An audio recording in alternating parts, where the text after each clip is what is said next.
आप सभी को जय मसीह की। परमेश्वर पिता के महान नाम में प्रभु यीशु मसीह में होकर के मैं आप सभी को प्रेम नमस्कार कहता हूं। और प्रभु हमारी सहायता करें इन विषयों में, पवित्र आत्मा हमारी सहायता करें इन चीज़ों को समझने के लिए, जो कि बहुत इंपॉर्टेंट विषय है जो हमने कल स्टार्ट किया था और उसी को हम कंटिन्यू करते हुए इसमें आगे बढ़ेंगे। आइए हम प्रभु से पहले प्रार्थना करें। सर्वशक्तिमान परमेश्वर पिताजी, बड़े आदर और नम्रता के साथ हम आपके चरणों में आते हैं खुदावन बाप। प्रभु यीशु मसीह के नाम से हम आते हैं खुदा बाप। धन्यवाद देते हैं आपको, आपने हमें सुरक्षित रखा। प्रभु जी, आपकी कृपा ऐसी हुई प्रभु जी कि आपने हमें बचा करके रखा, सुरक्षित रखा और हमारे परिवार वालों को भी अच्छा रखा। इसके लिए मैं आपका धन्यवाद देता हूँ खुदावन बाप। आज के आपने जो विषय हमारे बीच में रखा है प्रभु जी, उसके लिए मैं आपका धन्यवाद देता हूँ कि कल से ये विषय खुला और आपने हमारी बहुत सहायता की है प्रभु जी। जिन विषयों में हम कमजोर हैं खुदावन बाप, प्रभु जी आप जानते हैं उन बातों को, और आपने फिर से एक दिन हमारे जीवन में ऐसा दिखाया और उन बातों को सीखने के लिए अपनी इच्छा को जाहिर किया प्रभु जी। इसके लिए मैं आपका धन्यवाद देता हूँ प्रभु। मैं आपसे विनती करता हूँ खासकर अपने लिए खुदावन बाप की अपनी पवित्र आत्मा की सामर्थ मुझे आप दें ताकि मैं बोल सकूं। प्रभु जी मैं निर्बल हूं, मेरे पास शब्द नहीं रहते हैं प्रभु जी। मैं आपकी बातों को आपकी सहायता के बिना कभी भी नहीं बोल सकता। अपनी पवित्र आत्मा की सामर्थ मुझे दें प्रभु जी, और सुनने वालों को भी आप अपनी आत्मा के द्वारा कायल करें और बांध करके रखें प्रभु जी, ताकि कोई भी वचन चोरी ना होने पाए, परंतु हम सीखें कि जिस चीज से यहाँ पे हम लोग पीड़ित हैं प्रभु जी, उन चीजों से हम बाहर निकलने वाले हो सकें आपके ही सामर्थ्य नाम में। प्रभु यीशु मसीह के नाम से मांगता हूँ, दया से सुने, ग्रहण करें, आमीन।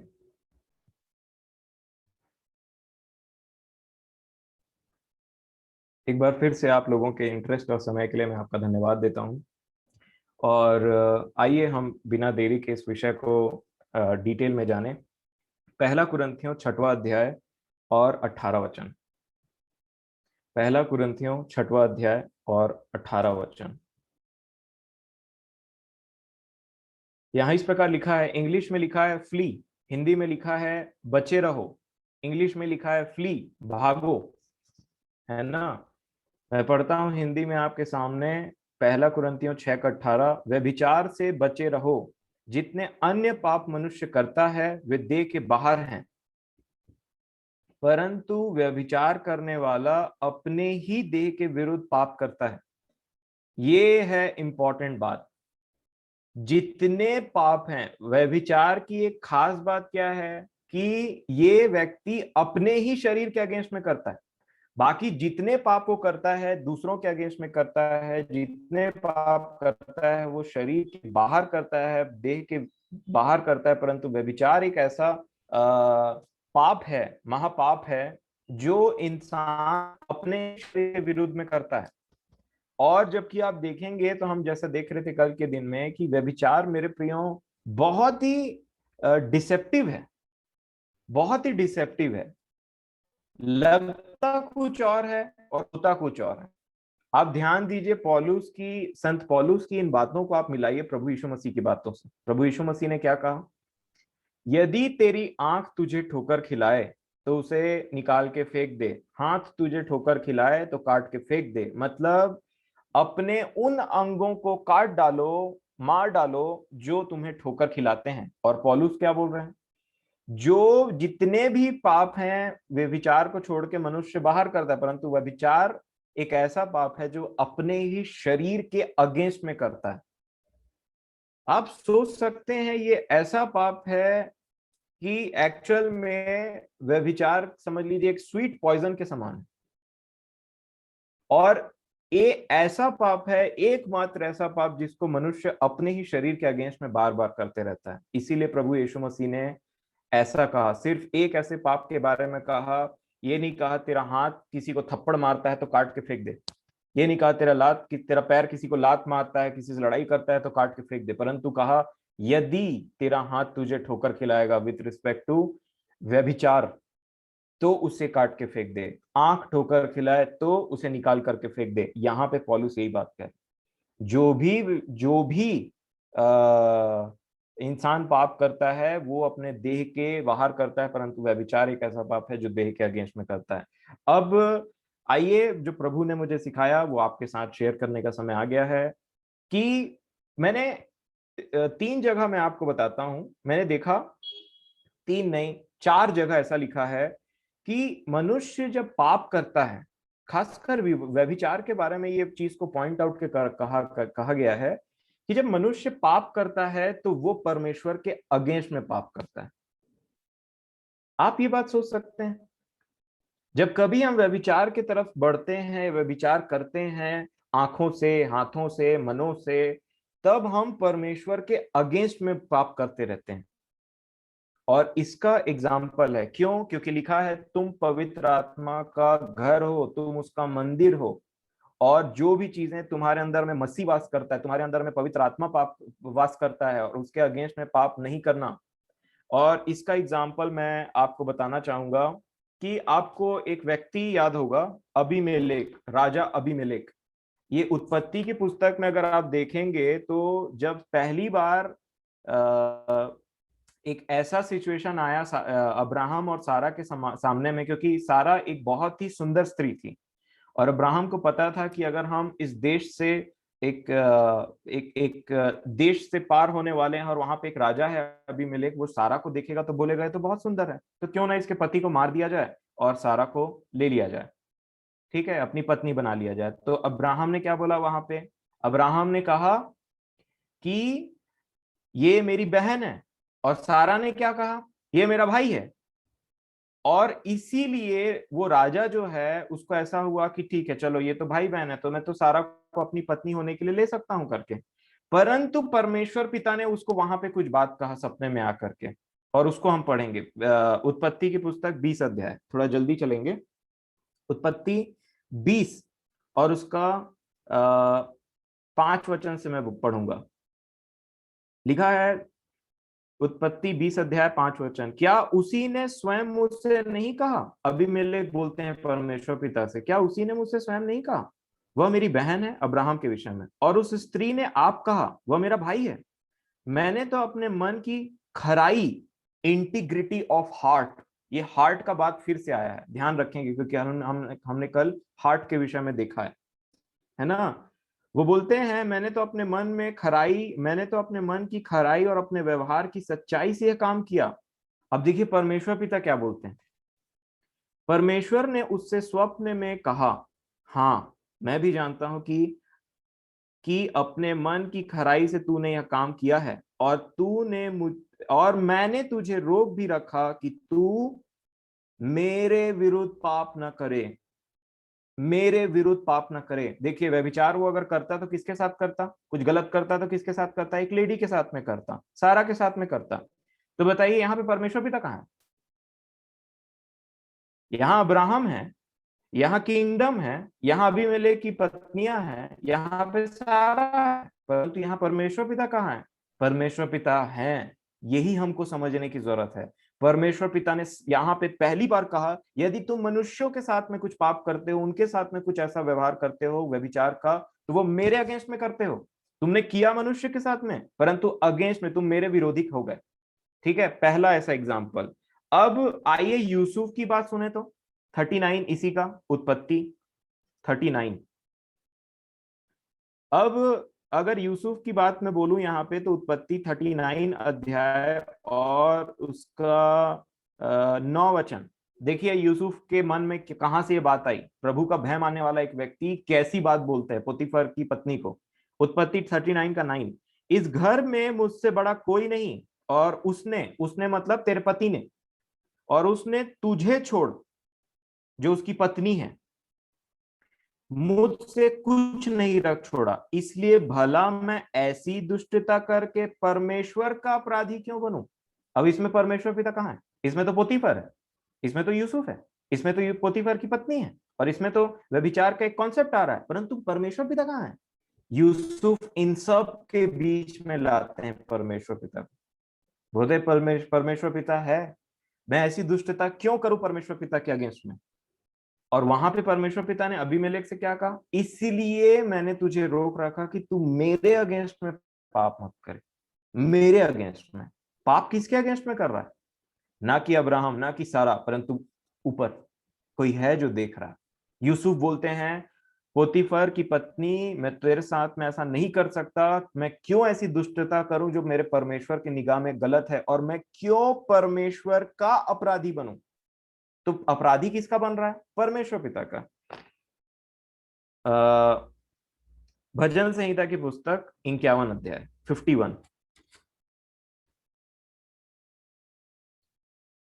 51। और यहां राजा दाऊद जब पाप हो गया उनसे, तो एक बात कहते हैं 51 का 4। ये कन्फेशन करते करते, बोलते बोलते कि मैंने पाप किया है, प्रभु मुझे क्षमा करें, तो एक क्षमा की प्रार्थना करते करते ये व्यक्ति 51 के 4 में एक बात बोलते हैं। 51 का 4 वो बोलते हैं, मैंने केवल तेरे ही विरुद्ध पाप किया, और जो तेरी दृष्टि में बुरा है वही किया है। किसके अगेंस्ट में पाप किया? परमेश्वर पिता के अगेंस्ट में। और जब पाप कर रहे थे तो कौन था? बैतशेबा, दाऊद की पत्नियां, दाऊद का घराना, खुद स्वयं राजा दाऊद, और हित्ती ऊरिया। इसमें परमेश्वर पिता कहां है? एक और एग्जांपल, लूका रचित सुसमाचार 15 अध्याय। आप उड़ाऊ पुत्र के बारे में जानते होंगे, इसलिए मैं इसको पूरा नहीं पढ़वाऊंगा, परंतु जरूर हम इसमें देखेंगे। उड़ाऊ पुत्र बोलते क्या है? जो वापस आते हैं तो 15 लूका 15 का 18 में एक बात लिखी हुई। लूका रचित सुसमाचार 15 अध्याय 18 वचन। यहां पे वो बोलते हैं मैं अब उठकर अपने पिता के पास जाऊंगा और उससे कहूंगा, है ना, मैं अब उठकर अपने पिता के पास जाऊंगा और उससे कहूंगा कि पिताजी, मैंने स्वर्ग के विरोध में और तेरी दृष्टि में पाप किया है। और इसका पाप को गिनाते गिनाते इसका जो बड़ा भाई है वो क्या बोलते हैं? 30 वचन इसी का, लूका 15:30 बोलते हैं, वो गुस्सा आता है, वो बड़ा वाला जो बेटा रहता है वो गुस्साते हैं, और वो गुस्सा के क्या बोलते हैं? परंतु जब तेरा यह पुत्र जिसने तेरी संपत्ति वेश्याओं में उड़ा दी, वेश्याओं में उड़ा दी, एक पाप को यहाँ पे वो हाईलाइट करता है, उसका बड़ा बेटा पिता का, वैश्या। और ये संपत्ति लेकर के किसके पास में गया? वैश्या, वैश्या के पास में गया, उड़ा दिया संपत्ति, और नाना प्रकार के पाप में पड़ गया ये। और उसके बाद में ये चारों जगह में आप एक चीज देख रहे हैं, जब भी एक व्यक्ति व्यभिचार करता है वो अपने इस परमेश्वर के मंदिर के अगेंस्ट में पाप करता है, जो उसका है ही नहीं। हम बोलते हैं हम दाम दे करके मोल लिए गए, प्रभु यीशु मसीह के लहू से खरीद लिए गए हैं। जो चीज खरीद लिया गया उसको अपने ऊपर अधिकार नहीं रहता है, वो तो सिर्फ सेवा करता है दूसरे की। मान लीजिए आपने एसी खरीदा, पंखा खरीदा, कोई भी चीज खरीदी, उसको आप अपने घर में लगाते हैं और स्विच ऑन करेंगे, तो जब आप स्विच ऑन करेंगे उसको चलना है, जब आप ऑफ करेंगे उसको बंद हो जाना है। ऐसा नहीं कि वो बोलेगा मेरे को तो पुराने अपने मालिक के शोरूम में मजा आ रहा था, मैं वापस जाऊंगा, और एसी बोलेगा मेरे को यहाँ से निकालो और उसके बाद में मैं वापस लगूंगा अपने मालिक के यहाँ शोरूम में, है ना। वो खरीद लिया गया, अब उसका जो मालिक था पुराना वो भी बोलेगा तू बेचा, मैंने बेच दिया तेरे को, उसने पैसा दे दिया, है ना। इसी प्रकार मेरे प्रियो, जब भी हम पाप करते हैं, व्यभिचार इतना घिनौना पाप इसलिए है क्योंकि जब भी एक व्यक्ति व्यभिचार करता है वो ना कि अपने शरीर के अगेंस्ट में तो करता ही है, परंतु वो परमेश्वर पिता के विरोध में भी पाप करता है। और इसलिए शैतान को सबसे ज्यादा पावर व्यभिचार से मिलता है, सबसे ज्यादा पावर व्यभिचार से मिलता है। क्यों? क्योंकि शैतान अब परमेश्वर पिता के बच्चों को उन्हीं के अगेंस्ट में पाप करवाता रहता है।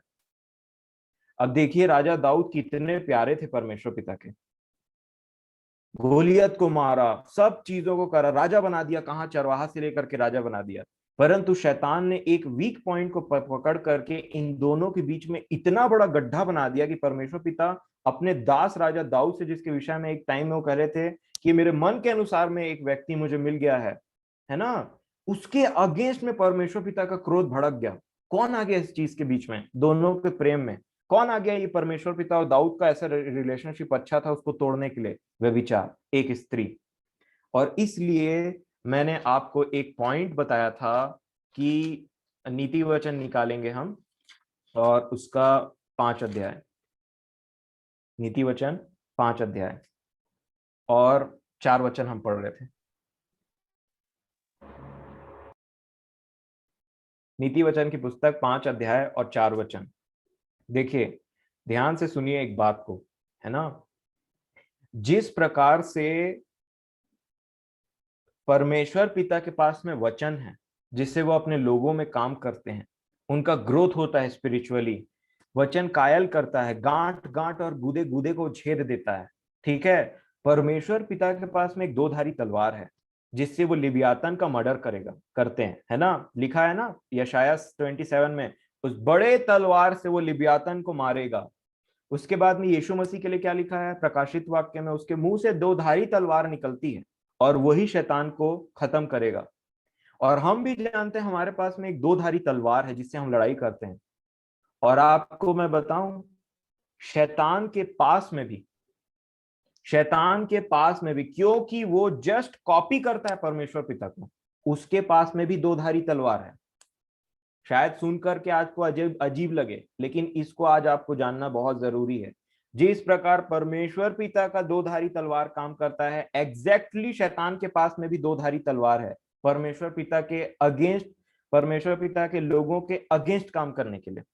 दो धारी तलवार, मैंने आपको कल भी ये बात बताया था मेरे प्रियो, कि कैसे प्रभु परमेश्वर पिता के पास भी वो वचन जो है वो दो धारी तलवार है। और शैतान का दो धारी तलवार कौन है पता है, जो बखूबी वचन के समान काम करता है? स्त्री, पराई स्त्री।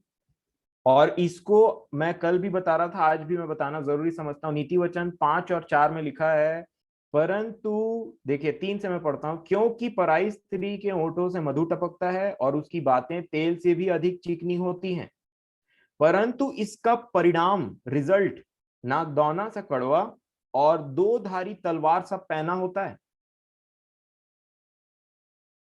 इसको बोलते हैं शैतान का दो धारी तलवार, जो परमेश्वर पिता के लोगों के अगेंस्ट में चलता है। और आप सोचिए, जिस प्रकार वचन हमको दो धारी तलवार के बारे में बताती है कि परमेश्वर पिता का कैसा वचन है, गांठ गांठ और गुदे गुदे को भेद भेद देता है और हमारे विचार प्रकट हो जाते हैं, वैसे ये स्त्री है। मैं फिर से बोलता हूं, शेर से लड़ सकते हैं, उसको फाड़ सकता है शिमशोन, 1000 फलिस्तीनियों को मार सकता है, एक जबड़े से, गधे से 10,000 भी आते हैं उनको भी मार देता हो थोड़ा सा रेस्ट करके। दाऊद गोलियत को मार सकते हैं, एक शॉट में खत्म कर सकते हैं, और उन्होंने किया। परंतु शिमशोन दलीला से लड़ नहीं पाया, दलीला से नहीं लड़ पाया। परंतु दाऊद बैतशीबा से नहीं लड़ पाए, क्योंकि वहां से उनको भागना था। इनसे आप नहीं लड़ सकते, स्त्रियों से नहीं लड़ सकते, पराई स्त्री, पराये मर्दों से आप नहीं लड़ सकते। ये बहुत स्ट्रांग है। आप लड़ने जाएंगे, आप बातों में फंस के रह जाएंगे, क्योंकि ये मृत्यु से ज्यादा कड़वी और दो धारी तलवार से ज्यादा पैना।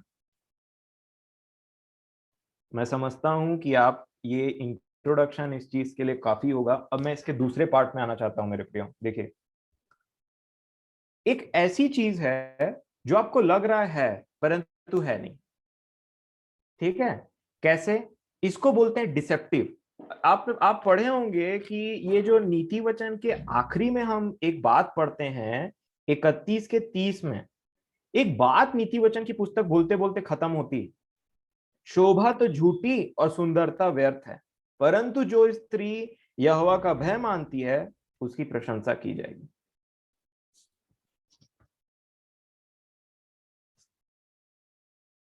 क्या लिखा है? शोभा तो झूठी, है ना, और सुंदरता व्यर्थ है। हिंदी में झूठी लिखा है। थोड़ा समय देंगे, कोई आया है शायद, मैं देख के आता हूँ जल्दी से। क्षमा करेंगे, मेरे को बीच में जाना पड़ा था, वो नीचे से एक ओनर आ गए थे, वो ऐसे दरवाजा धम धम बज रहा था कि ऐसे लग रहा था कि कोई 3-4 लोग खटखटा रहे हैं बहुत जोर से।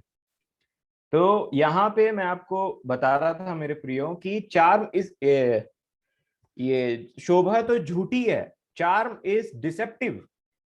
और डिसेप्टिव बोलने से कुछ इमेज मैं अमन चाचा से रिक्वेस्ट करूंगा वो आपके बीच में रखेंगे और उनको ध्यान से देखिएगा। आपको समझ में आ जाएगा, डिसेप्टिव का एक थोड़ा सा हिंट मिल जाएगा।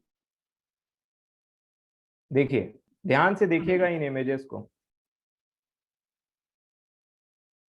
ये दिख रहा है पत्ती टाइप का, पर एक्चुअल में ये सांप है। आप इसके सिर को देख सकते हैं। अब एक इंसान जब चलेगा तो उसको समझ में नहीं आएगा, लेकिन ये चेहरे को यहाँ पे आप देख सकते हैं। जी हाँ, ये दूसरा इमेज देखेंगे हम।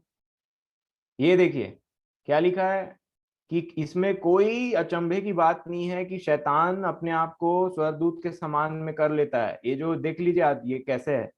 ये बड़ा प्यारे दिखने वाले जो चीज रहते हैं दुनिया में, उनसे ज्यादा सावधान रहने की जरूरत है। नेक्स्ट हम देखेंगे। ये देखिए, ये ऐसे चीज से आप तो बड़े वाकिफ होंगे।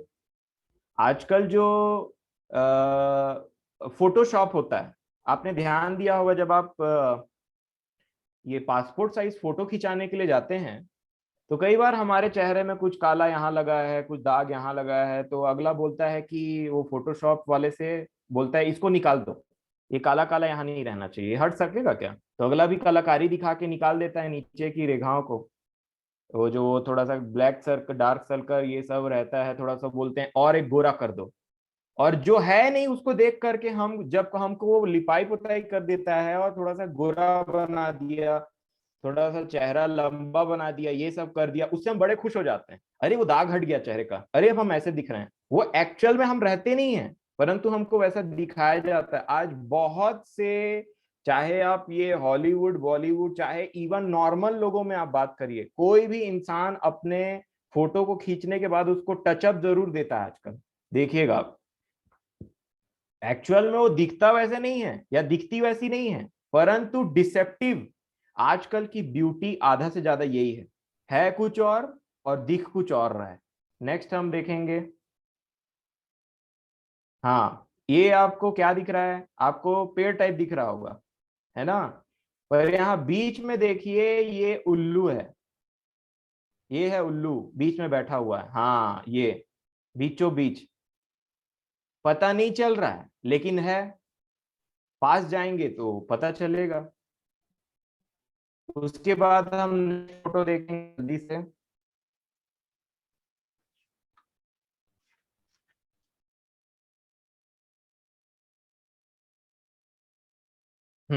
क्या दिख रहा है आपको यहाँ पे इस पिक्चर में? आपको कुछ समझ में आ रहा है कि ये क्या है? आपको ये झाड़ी ओड़ी दिखाई दे रहा होगा और ये घास ओस दिखाई दे रहा है। मैं आपको बताना चाहता हूँ, इसके बीच में एक सोल्जर खड़ा हुआ है बंदूक लेकर के। ये है बीचों बीच खड़ा हुआ है, ये है उसका बंदूक, ये है उसका बंदूक, ये बीचों बीच। जी हाँ, और ये बीचों बीच में एक सोल्जर खड़ा हुआ है। पूरा घास उसका, वो ऐसे करके उन लोग जंगल में जाते हैं, कैमोफ्लेज उसको ऐसे बोलते हैं।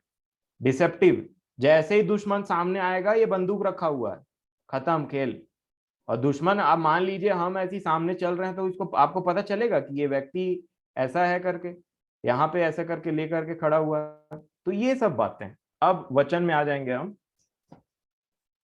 ये थोड़ा सा एक आइडिया आपको मिल गया होगा कि डिसेप्टिव किसको बोलते हैं। और यहाँ पे नीति वचन 5 अध्याय 3 वचन और 4 वचन को पढ़ेंगे तो क्या लिखा, क्या पढ़ा? पराई स्त्री के ओंठों से क्या टपक रहा है? मधु।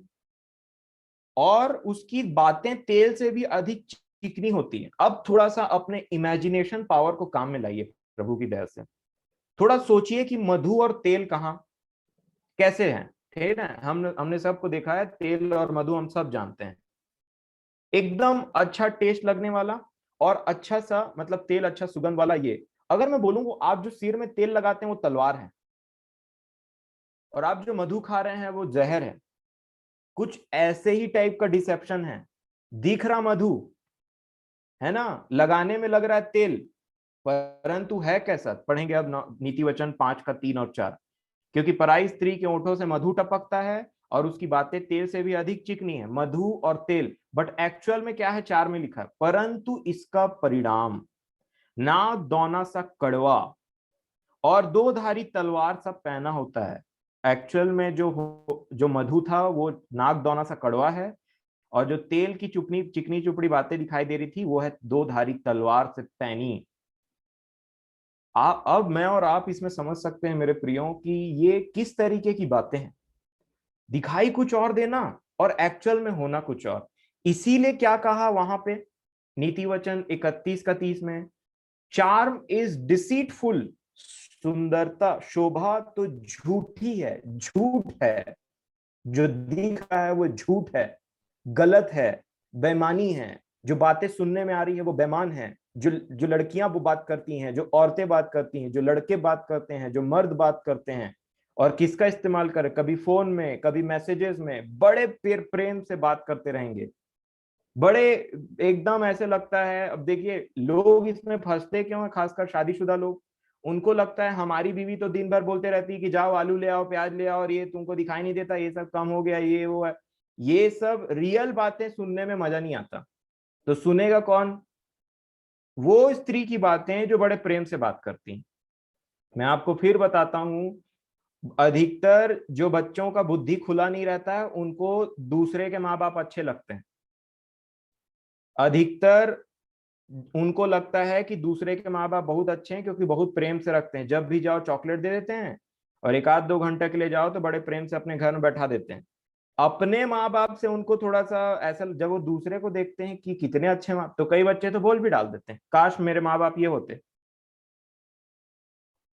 बुद्धि खुलना चाहिए, और बुद्धि जब तक नहीं खुला है तो ऐसी बातें चलती रहती हैं। और जिस दिन बुद्धि खुल जाता है उस दिन समझ में आ जाता है कि जो माँ बाप दिन भर डांटते और फटकारते रहते हैं वही असली में हमारे असली माँ बाप है, और वही असली में हमारे लिए फायदेमंद है। और जो लोग लाड प्यार ज्यादा करते रहते हैं ना, वो सिर्फ 1-2 घंटे का रहता है। रह के देखिए 1 हफ्ते के अंदर उनके घर में, 1 हफ्ते के लिए उनके घर में रह के देखिए, सब बदल जाएगा, और वापस रो के अपने मम्मी पापा के घर दौड़ भागोगे, और फिर समझ में आ जाएगा और बोलोगे मम्मी जैसे दिख रहा था वैसे था नहीं, पापा जैसे दिख रहा था वैसे था नहीं। क्यों? क्योंकि वो डिसीविंग नेचर है कुछ दिन के लिए। वैसे ही ये स्त्री होती है। अब देखिए यहाँ पे मैंने आपको बता दिया कि दिख कुछ और रहा है परंतु है कुछ और। मान लीजिए आप मधु समझ करके छू रहे हैं किसी चीज को, और वो आपको तलवार के जैसे काट रहा है, इसको बोलते हैं पराई स्त्री। नेक्स्ट बात इसके विषय में मैंने आपको कल समुपदेशक 7 और उसका 26 वचन पढ़वाया था। उसमें लिखा है कि ये जो लेडी रहती है इसका जो हार्ट रहता है, हार्ट, ये क्या है? फंदा है। और एक फंदा नहीं, इंग्लिश हिंदी में लिखा है फंदा, है ना, जाल लिखा है, परंतु इंग्लिश में क्या लिखा है? बहुवचन। बहुवचन है, एस है, स्नेयर्स है, नेट्स है, और इंग्लिश में क्या लिखा है? फंदा। फंदा नहीं, फंदे। बहुत सारे, बहुत सारे फंदे। अब यहां पे देखिए क्या होता है कि इसके मन में ही फंदा है, तो जो व्यक्ति इसके कटाक्ष में फंसेगा, जो व्यक्ति जो इसके समीपी में आएगा, उसका क्या होगा? वो तो गया। अब अब देखिए, अब आपको इसमें क्या होना है, जैसे जैसे बाइबिल में जब कुरंथियों की कलीसिया को पत्री लिखी गई थी, उतना टाइम एंटरटेनमेंट नाम का कोई चीज नहीं था, टीवी मोबाइल नाम का कोई चीज नहीं था। तो आपको ये चीज बहुत अच्छे से समझना पड़ेगा। सोशल नेटवर्किंग नाम की कोई चीज नहीं थी, टीवी नाम का कोई चीज नहीं था। चेलों ने क्यों कहा कि अंतिम समय में कठिन समय आएंगे? अंतिम समय में कठिन समय आएंगे मतलब कुरंथियों की कलीसिया को लिखते टाइम जब पौलुस ने वहां पे कुछ बातें की, वो एक्चुअल प्रोस्टिट्यूशन के बारे में बात कर रहे थे। एक्चुअल वैश्या, जैसे वैश्या बोलने से लोग उनके घरों में जाते थे, जो वैश्या खाने होते हैं, जो ऐसी स्त्री होती है जो पैसे के बदले में देह व्यापार करती हैं, वो एक्चुअल होता था।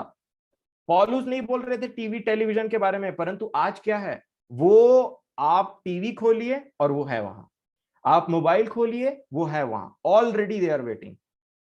आपको कहीं जाने की जरूरत नहीं है। शैतान ने वो फैसिलिटी होम डिलीवरी दे करके रखा है, मोबाइल टेलीविजन और ये क्या बोलते हैं, सोशल नेटवर्किंग के थ्रू। वैश्या का मतलब क्या होता है? वैश्या का एक डेफिनेशन मैं आपको बताता हूं, जो पैसे के बदले में अपने देह का सौदा करती है, उसको सिंपल डेफिनेशन में वैश्या बोला जाता है। जो पैसे के बदले में कुछ भी करने के लिए रेडी रहती है। अब आप जो टेलीविजन में देखते हैं, अब मैं आपको बताना चाहता हूं कि एक्चुअल प्रोस्टिट्यूशन आज कैसे फैला और हम उसको पहचानते भी नहीं है, सिर्फ इसलिए क्योंकि उसको पॉलिश कर दिया गया है किसी और नाम से। प्रोस्टिट्यूशन को पॉलिश कर दिया गया अच्छे एक्टिंग के नाम से। बॉलीवुड, हॉलीवुड, सीरियल, ये वो, इन सब चीजों को बहुत अच्छे से लिपापोती किया गया है। बोल रहे हैं बॉलीवुड है प्रोस्टिट्यूशन, और सब उसको बड़े अच्छे तरीके से देखते हैं। कैसे? बॉलीवुड और हॉलीवुड में जो एक्टिंग का नाटक चल रहा है, जिसको पूरी दुनिया वही मान के चल रही है, उसमें होता क्या? एक व्यक्ति को, एक स्त्री को पैसा दिया जाता है, बोल रहा है नाचो, तो वो नाच रही है। उसको बोल रहा है इतने कपड़े पहन के नाचो, तो उतने कपड़े पहन के नाच रही है। उसको बोल रहा है ये आदमी के साथ में ये रोल, ये सीन तुमको करना है, तो वो कर रही है। एक लड़के को बोला जा रहा है तुम इसके साथ में ऐसा करो, उसको पैसा दिया जा रहा है। क्या है ये? क्या है ये? बताइए। ये प्रोस्टिट्यूशन नहीं दिखाई देता है हमको? प्रभु यीशु मसीह बोलते हैं जिसके आंख हो वो देख ले, और जिसके कान हो सुन ले। और जिसके आंख नहीं होते हैं ना, जो अंधा और मरा हुआ है, वो इन चीजों को नहीं देख पाता है। बाकी लोग को ऑटोमेटिकली प्रभु की आत्मा जिसके अंदर है ना, ऑटोमेटिकली टेलीविजन और ये सब चीजों से दूर लेकर के चले जाती, ऑटोमेटिकली। आपको टीवी के बारे में प्रचार सुनने की जरूरत नहीं पड़ेगी, वो ऑटोमेटिकली आपका इंटरेस्ट खत्म कर देगा धीरे धीरे। इसको बोलते हैं प्रभु की आत्मा का कार्य करना। और जब इन सब चीजों के पीछे हम पढ़ते हैं ना, तो क्या लिखा है? ऐसी स्त्री जो मृत्यु से भी कड़वा है, लिखा है। मृत्यु से बड़ी कोई चीज नहीं है। शैतान भी मृत्यु के द्वारा ही राज्य कर रहा है मनुष्य के ऊपर में, कर रहा था। मृत्यु से भी ज्यादा कड़वी चीज मैंने देखा, बोलता है लेखक सभोपदेशक 7:26 में। और वो है एक ऐसी स्त्री, क्योंकि ये दो धारी तलवार से भी ज्यादा पैनी है। इसका परिणाम ऐसा है, शैतान का दो धारी तलवार है स्त्री। और कुछ पुरुष जिनमें ऐसे कैरेक्टर होते हैं जो लड़कियों को फंसाते हैं, जो औरतों को फंसाते हैं। और मेरे प्रियो, यहाँ पे लिखा है, आप पढ़ेंगे आराम से, सभोपदेशक 7:26 में, उसके हाथ, इंग्लिश में लिखा है फेटर्स हैं, फेटर्स के समान में, हैंडकफ्स, जो ये हथकड़ी होता है ना, उसके समान में है ना। फंसाने, हथकड़ी आप समझ सकते हैं। ऐसे स्त्री के कांटेक्ट में जो गया, वो उसको हथकड़ी बन गई, और वो उसके साथ में है। मैंने कल आपको एक फोटो भेजा था, आपने देखा था वो आदमी का वो क्या हाल करी वो स्त्री। वो दूसरे के तलाश में ऑलरेडी लग गई, और आदमी ऐसा बेहाल पड़ा हुआ है। उसका हालत आपने देखा होगा वो इमेज में। ऐसे कुछ इमेजेस मेरे को भेजने पड़ते हैं, और जो जरूरी हैं जिसको समझने के लिए। अब मैं आपको बताना चाहता हूँ एक चीज जो प्रभु ने मुझे समझाया है, कि देखिए, कुछ टीवी सीरियल्स को आपने देखा होगा, कुछ पिक्चर्स को आपने देखा होगा। आजकल के जनरेशन को अगर आप बोलेंगे कि मूवी देखना छोड़ दो, तो बोलेंगे हम जिएंगे कैसे? कैसे ये पॉसिबल है कि हम मूवी देखना छोड़ करके हम जीने लगे? हाँ, सच बताता हूं मैं आपको, ये क्या है? ये उन स्त्रियों ने उनको हैंडकफ कर दिया है। अभी आपको कुछ आंख खोलने वाली बात बताता हूं, जो दोपहर में सोच रहा था। टीवी देखना बहुत पहले छोड़ दिया, बहुत पहले। प्रभु इस बात को बहुत अच्छे तरीके से जानते हैं, और हमारे घर में भी ये सब चीजें, मैं समझता हूँ अधिकतर हमारे घर में ये सब चीजें जा चुकी हैं, है ना। परंतु आप देखें मेरे प्रियो, संसार में चलता क्या है। आपने एक सीरियल का नाम सुना होगा, तारक मेहता का उल्टा चश्मा। खूब चलता है, बहुत देखा जाता है। ऑल ओवर इंडिया उसको ऐसा लोग खाए जा रहे हैं, ऐसा उसको यूज कर रहे हैं अपने घर में, जिसका कुछ वो नहीं है। जहां आप पार होंगे दोपहर में, किसी का मतलब काम, किसी के घर से पार होंगे, जोर से आवाज से चलते रहेगा, उसका जो टाइटल सॉन्ग है वो बजते रहता है। दिखाता क्या है? दिखाता क्या है? बच्चों का खेल कहानी दिखाते रहेगा। अचानक से वो तारक मेहता, जो उसका लीड रोल है, क्या नाम है उसका, जेठालाल। जेठालाल जो उसका लीड रोल है, वो अपनी पत्नी छोड़ के दूसरी पत्नी के पीछे पागल रहता है। और जैसे ही वो स्त्री दिखाई जाती है, एक अचानक सा बड़ा गंदा सा साउंड निकलता है ना। जैसे ही वो स्त्री आती है, जैसा जेठालाल उस स्त्री को एनकाउंटर करता है, एक अजीब सा साउंड निकलता है वहां पे, है ना। क्यों? बच्चों की आड़ में बच्चों को कुछ सिखाया जाए, क्योंकि टीवी तो हर कोई देखता है, हर बच्चे जिद करते हैं, तो माँ बाप बेचारे मजबूर होकर के कई बार बोल देते हैं जाओ देख लो करके, तो केबल लगवाना पड़ता है। और ये जो इतना फेमस है पूरे इंडिया में, वो क्या बच्चों को दिखाता है पता है? कि अपनी पत्नी को छोड़ करके दूसरी पत्नी के पास में जाना और उसको इंप्रेस करने की कोशिश करना इज टोटली नॉर्मल। ये पूरे भारत में नॉर्मल हो चुका है, जेठालाल और वो लेडी। और वो लेडी को अगर आप ध्यान से देखेंगे तो जितनी दूसरी लेडीज हैं उन सब से उसका जो इमेज है टोटली अलग है। ना वो ढंग के कपड़े पहनती है, वो ढंग के कपड़े मतलब उसके कपड़े को टोटली बाकी स्त्रियों के कपड़े से अलग कर दिया गया है।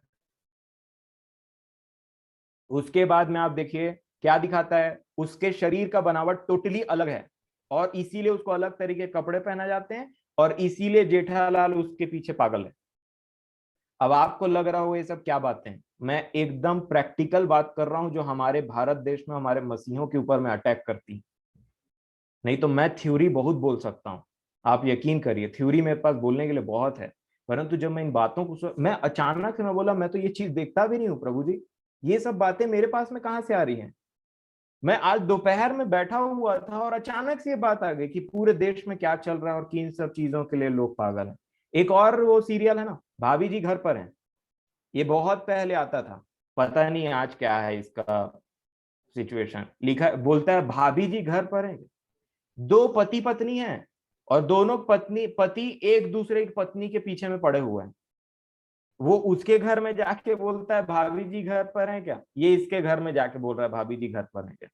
और इस चीज को पूरे इंडिया में इतना फेमस कर दिया गया क्योंकि लोगों को वही चीज चाहिए, भाभी जी घर पर है क्या। अपनी पत्नी से मतलब नहीं है, भाभी जी से ज्यादा मतलब है। This is the fact. अगर ये फैक्ट नहीं होता तो ये इतना फेमस नहीं होता। फेमस वही चीज होता है जो लोगों को चाहिए। और यही सब चीज देख देख करके जो घर के पति लोग हैं वो भी पूछ रहे हैं बाहर जाके भाभी जी घर पर हैं क्या दूसरे के घर में। इसमें कौन सी बड़ी बात है, आप दिन भर यही चीज देखोगे तो वही ना निकलेगा मुंह से। आंख के द्वारा अलाउ करो, मन में उन चीजों को विचार करो और सोचो ये तो कॉमन है। जाओ दूसरे के घर में भाभी जी खोजते रहो इधर से उधर, इसी सब चीज में तो फंसा हो। और हमको क्या लगता है, अरे ये तो बहुत कॉमेडी की बात है, जस्ट रिलैक्स होने के लिए हम देखते हैं। अंधे हो ऐसे लोग जिनको समझ में नहीं आता ये सब बातें। और इनका जब इफेक्ट दिखाई देगा ना तब बहुत देर हो चुकी रहेगी, तब रोगे। लिखा है खून के आंसू रोगे, लिखा नहीं है, मैं बोल रहा हूँ। क्यों? क्योंकि समझ में नहीं आएगा कहां से एंट्री हुआ। और जब एंट्री हो रहा था तो हंस रहे थे। जो व्यक्ति जैसा बोएगा वो व्यक्ति वैसा काटेगा। आप ये मत सोचिए कि ये जो टेलीविजन है और ये सब चीजें क्या है, ये सब चीजें आजकल यही है प्रोस्टिट्यूशन। इन्हीं सब चीजों को देखते रहिए, इन्हीं सब चीजों में मगन रहिए और वैसे ही बन जाइए। खोजिए भाभी जी को मन लगा करके जब तक न मिल जाए, और फिर बाद में तंग हुई कि हमारे साथ ऐसा क्यों होता है। आज आप देखिए कि कैसे लोग परेशान हैं।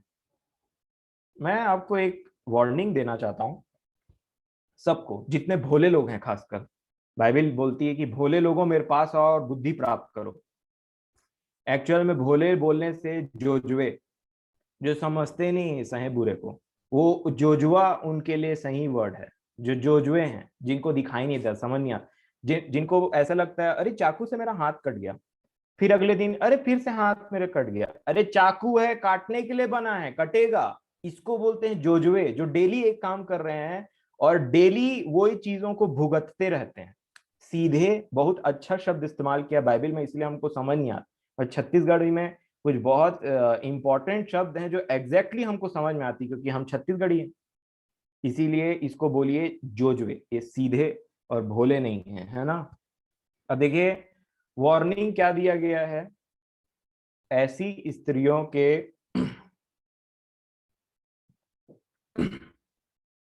ऐसी स्त्री के डेवढ़ी के पास भी नहीं जाना, दरवाजे के पास में भी नहीं जाना, in news channel in TV channel से इनके पास भी नहीं जाना। ऐसी स्त्री के फेसबुक के अकाउंट से दूर रहना। ऐसी स्त्री को व्हाट्सएप के नंबर को सेव भी नहीं करना। ऐसे पुरुष जो हाय हेलो ही बक बक ज्यादा करते हैं, बच्चियों और स्त्रियों इनसे दूर रहो। चाहे वो वर्क प्लेस हो चाहे कुछ हो।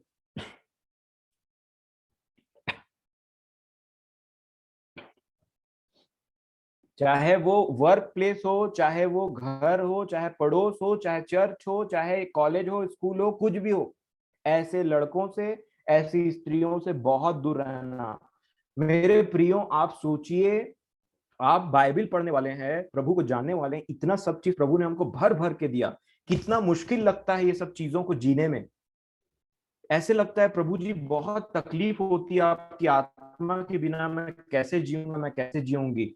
सोचिए वो व्यक्तियों के बारे में जिनके पास में ये वचन नाम की कोई चीज नहीं, उनका क्या दशा होगा अंदर से, कैसी दशा में वो जीते होंगे, उनको खुद नहीं पता है। इसीलिए ये स्त्री के बारे में क्या लिखा है, वो खुद नहीं जानती है।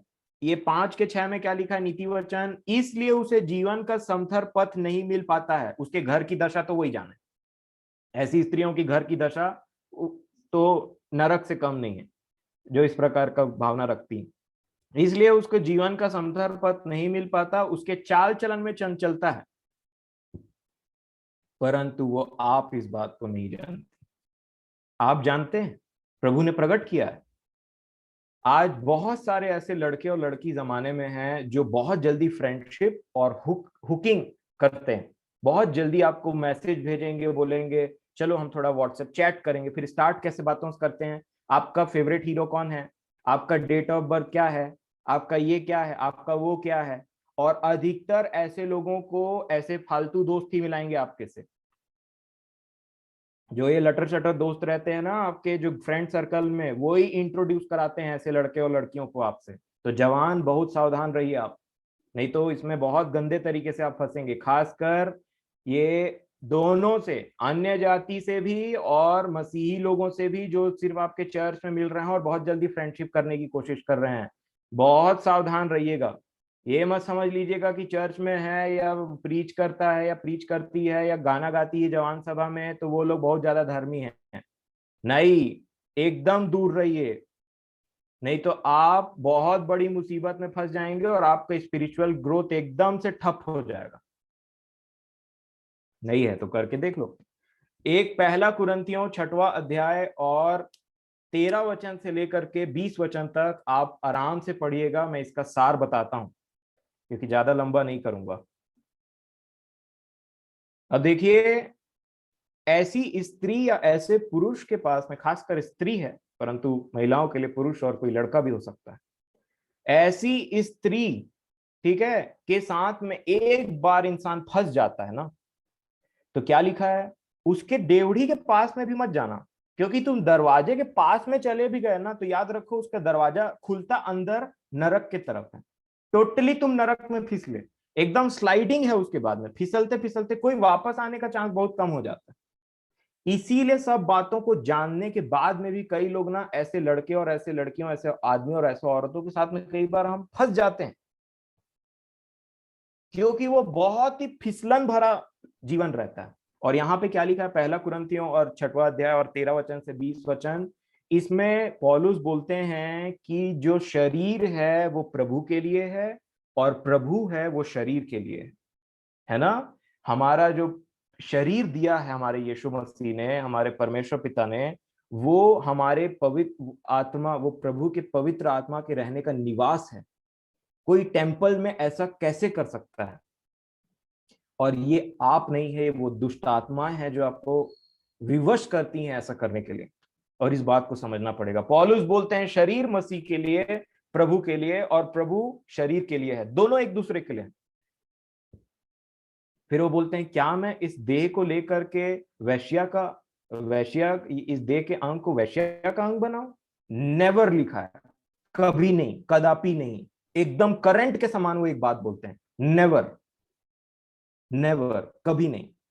क्योंकि देखिए, जो कोई वैश्या के साथ में ज्वाइन होता है वो उसके साथ में एक तन हो जाता है। जो प्रभु के साथ में ज्वाइन होता है वो प्रभु के साथ में एक आत्मा हो जाता है। इसीलिए आत्मिक व्यक्ति अलग होता है, शारीरिक व्यक्ति अलग होता है। क्योंकि इसका जो ज्वाइनिंग है, इसका जो जुड़ाव है, लगाव है, वो एक वैश्या के साथ में है। और याद रखिएगा, वैश्या सिर्फ ऐसा नहीं कि वैश्या खाना में जा करके कुछ प्रॉब्लम करने से ही आप वो व्यभिचार करेंगे। याद रखिए प्रभु यीशु मसीह की एक बात, आंख ठोकर खिलाएगी। आंख ठोकर कैसे खिलाएगी, इतना अट्रैक्टिव बना दिया गया है आजकल जमाने को, इतना अट्रैक्टिव बना दिया गया है टेलीविजन को और ये मूवीज को, ये सीरियल को, उसमें जो लोग आते हैं इतने अट्रैक्टिव हैं कि हमारी आंख फिसल जाती। हमारी आंख हमको धोखा दे जाती है। आजकल जो लोग जिस प्रकार का जो एक नया इवोल्यूशन आ रहा है फैशन का, जैसे मैंने आपको बताया, यहां से फटा, यहां से ये कपड़ा, यहां से वो, वहां फिसलने के चांसेस बहुत रहते हैं। और अब तो फॉरेन एक्टर्स को भी लाया जा रहा है भारत में, इसमें ध्यान दीजिएगा। देखिए, अगर मैं आपको फॉरेन एक्टर्स को दिखाऊं, क्योंकि भारत देश में ऑलमोस्ट से क्या क्रेज है पता है आपको? सबसे ज्यादा बूमिंग इंडस्ट्री जो है भारत में वो है गोरे होने की। एक बार आप बोल दीजिए कि इससे तुम गोरे हो जाओगे, ये क्रीम से, फिर देखिए कमाल। आदमी गोबर भी लगा ले चेहरा में गोरे होने के लिए। जी हाँ, मैं आपको सच बताता हूं, इतना पागलपन है गोरे होने के लिए हर किसी को। आप साउथ इंडिया में आएंगे तो आपको और ये चीज पता चलेगा ठीक से। हाँ, कर्नाटका में ठीक है, थोड़ा सा केरला में जाइए तो और समझ में आएगा ये सब चीज। कितने लोग पागल होते रहते हैं, अरे सब खूबसूरत है प्रभु में। कितना चेहरा को लेकर के जाओगे? कितने दिन तक तुम झुर्रियों को बचा करके रखोगे? कितने दिन तक तुम फोटो को एडिट करोगे? सामने आओगे तो समझ तो आ ही जाएगा कितना बूढ़े हो तुम, कितना एज हो गया तुम्हारा। कितने दिन तक मैं जवान रहूंगा? कितने दिन तक मेरा स्किन टाइट रहेगा? एक दिन तो झूलेगा, चाहे मैं कितनों क्लिप लगा के इसको लटका दूं, कितनों एंटी रिंकल क्रीम लगा लूं, एक दिन तो मेरे को जाना ही है, क्योंकि वो तो प्रभु ने मेरे को ऐसी बनाया ही है। ये तो शरीर का प्रभु ने एक प्रोसेस ही रखा कि ये एज होता है। हम क्या बोलते हैं? एज। एज क्या है? नॉर्मल लाइफ प्रोसेस है। हर कोई एज होता है, एजिंग करता है। परंतु आप देखिए क्या होता है कि आजकल इन सब चीजों में ज्यादा फोकस दिया जा रहा है पहले से। इस सब चीजों में बहुत लोग पैसा खर्च कर रहे हैं, बाल के पीछे, चेहरे के पीछे। बाल ऐसे कटाना, एक महीने में 3-3 बार चले जाते हैं बाल कटाने के लिए, खासकर लड़के, है ना। बाल ऐसे कांटे के समान उठा रहना चाहिए, झुकना नहीं चाहिए उसको, नहीं तो फिर वो दिन भर जहां आईना पाए वहां ऐसे ऐसे ऐसे करके। आप देखिए, आईना बस रख दीजिए कहीं पे और कमाल देखते रहिए। गाड़ी के आईने में, गाड़ी के शीशे में, जहां लोगों को अच्छे से पता है, लोग ये भूल जाएंगे कि वे वो फलाना डॉक्यूमेंट कहाँ रखा है, लेकिन अपने घर में एक एक आईने को लोग पहचानते हैं जहां वो अपना चेहरा देख सके। और चाहे वो आप उसको कहीं भी रख लीजिए, और वहां पे वो जरूर रुकेंगे। कई बार ऐसा हमसे हो जाता है, हम अपने आप को संवारने लगते हैं। क्यों? क्योंकि हमको पता है कि ये दुनिया वैसी चल रही है, दुनिया एक कदम आगे चले गई। लोग आजकल पहले से ही ऐसे जेब में कंघी लेकर के घूमते हैं, जहां लगाए वहां पे कर लिए, है ना। क्यों?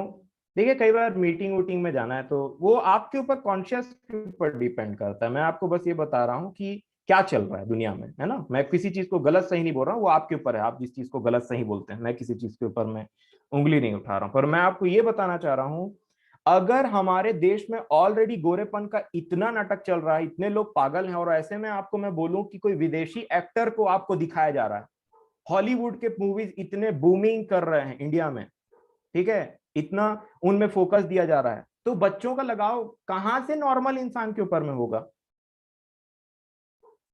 वो तो इंसान हार्डली, यहाँ भारत में लोग 6-6.5 फीट पहुंचते, वहां तो 6 फीट पहुंचते, वहां तो 6.5 और 7-7 फीट है इंसान लोग। तो ऑलरेडी हमको तो अट्रैक्टिव है, क्योंकि जो चीज इंसान के पास नहीं होता है उसी से वो अट्रैक्टिव होता है, उससे उसी से वो अट्रैक्ट होता है, वही उसको अट्रैक्टिव लगता है। जो इंसान नॉर्मली 6 फीट का नहीं पहुंच पा रहा है, 5.5 फीट का इंसान है यहाँ भारत में, एक एवरेज है, उसको आप 6.5 फीट का इंसान देखेंगे तो ऑटोमेटिकली आपको नहीं लगेगा ये तो बहुत ज्यादा अट्रैक्टिव है? ये अटैक है इंडिया के ऊपर में, शैतान का बहुत बड़ा अटैक। वैसे ही वुमेन्स, महिलाएं, जो विदेशी महिलाएं रहती है, वो भारतीयों के लिए कुछ हद से ज्यादा अट्रैक्टिव हैं, क्योंकि भारत में वैसी महिलाएं नहीं पाई जाती। मैं आपको सच बता देना चाहता हूँ एक चीज, बंद करिए ये सब चीजों को देखना, क्योंकि आप एक ऐसी चीज को देखेंगे जो आपके आसपास में मिलती तक नहीं है। क्यों इजरायली इंटरकास्ट मैरिज करने के लिए भागते थे? क्यों अपनी जाति छोड़ करके दूसरी महिलाओं को वो पकड़ पकड़ के शादी करते थे, जो परमेश्वर पिता ने मना करके रखा था? क्योंकि उन्होंने वैसी स्त्रियां अपने सराउंडिंग में कभी देखी नहीं थी। क्योंकि इजरायलियों ने वैसी महिलाओं को कभी देखा ही नहीं था अपने सराउंडिंग में, इसलिए वो बहुत ज्यादा अट्रैक्टिव हो जाते थे बगल के ट्राइब से, और वहां दौड़ के चले जाते थे और उनको शादी करके ले आते थे। और नेहमिया ने क्या किया फिर आखिरी में? आप जानते हैं, नहीं तो पढ़ लीजिएगा। खूब पिटान लगाया, बाल को पकड़ पकड़ करके मारा वैसे लोगों को और अलग कर दिया। मेरे प्रियो, ये अटैक है, ये कोई नया अटैक नहीं है, बहुत पुराना अटैक है। अब इसके वजह से क्या होता है पता है, ये जो आजकल की लड़कियां हैं, बच्चियां, इवन लड़के, ये बहुत जल्दी फिसल जाते हैं बेचारे। अब इनके सामने में कोई सीधा साधा चुपचाप इंसान रहे, उनसे इनको कभी अट्रैक्शन नहीं होने वाला। इनको चाहिए जो उन्होंने देखा है, हीरो, सपनों का राजकुमार, घोड़े में आने वाला। तो नॉर्मल इंसान जो सीधा साधा है बेचारा, एकदम भोला भाला है, जो प्रभु ने इनके लिए रखा है, कहां से तुम उसको अट्रैक्टिव तुमको लगेगा? तुम्हारा हमारे तो जो लेवल है, जो स्टैंडर्ड है ब्यूटी के, वो कुछ और ही है। जो मन पसंद के हैं वो तो कुछ और ही बन गए हैं। लंबा होना चाहिए, गोरा होना चाहिए, और क्या क्या है नहीं पता मेरे को। टकला नहीं होना चाहिए, बाल अच्छा रहना चाहिए, है ना? और उसके बाद में बात करने में अच्छा रहना चाहिए, सेंस ऑफ ह्यूमर बहुत अच्छा रहना चाहिए। वाह! और जो प्रभु का दास है वो तो सब ऐसी बातें उसमें नहीं पाई जाती। बेचारा नाटा है, थोड़ा सा हाइट में छोटा है, थोड़ा सा सीधा साधा, ऐसी बात नहीं कर पाता। सेंस ऑफ ह्यूमर तो उसमें बिल्कुल नहीं है, क्योंकि उसने सीखा है प्रभु से कि बेफालतू बात नहीं करना है, crude joking is not allowed. तो वो तो सीधा साधा है, तो कहां से पसंद आएगा? आप शादी भी कर लिए तो गलती से अपने पति की फोटो नहीं दिखाते हैं लोग, ये मेरा पति है बोल के। हाँ, कहाँ है आपका पति? आपके फोटो में दिखाई नहीं देता है, वो फोटो नहीं खिंचाते हैं। क्योंकि शर्म आती कुछ लोगों को अपने पति से, जो सीधे हैं। और जो ज्यादा उड़न घटोला टाइप इधर उधर उड़ते रहते हैं और ज्यादा बातचीत करते हैं और नौटंकीबाज रहते हैं ना, उनको दिखाने में बोले ये थे मेरा पति, देखो मेरे साथ रहता ही नहीं कभी, उधर है, वहां पे देखो, वहां मिल जाएगा आपको। और उनके सामने फोटो, क्योंकि वो पहनता अच्छा है, ये वो सब है। इसको समझिए। अब एक व्यक्ति जब एक ऐसी महिला के साथ में, या फिर ऐसे आप किसी टीवी शोज, बॉलीवुड हॉलीवुड के साथ में ज्वाइन हो जाते हैं, तो बाइबिल क्या बताती है? तुमने अपने आप को, अपने अंग को एक प्रोस्टिट्यूट, एक वैश्या के अंग के साथ में जोड़ लिया है, और तुम एक तन हो गए उसके साथ। एक तन हो गए मतलब, अब जैसा वो सोच रही है, जैसा उसके काम है, वैसे ही तुम्हारा दिमाग भी काम कर रहा है। तुम्हारे दिमाग में कोई कंट्रोल नहीं तुम्हारा, एग्जैक्टली तुम वही सोचते हो और करते हो जैसा वो लेडी कर रही।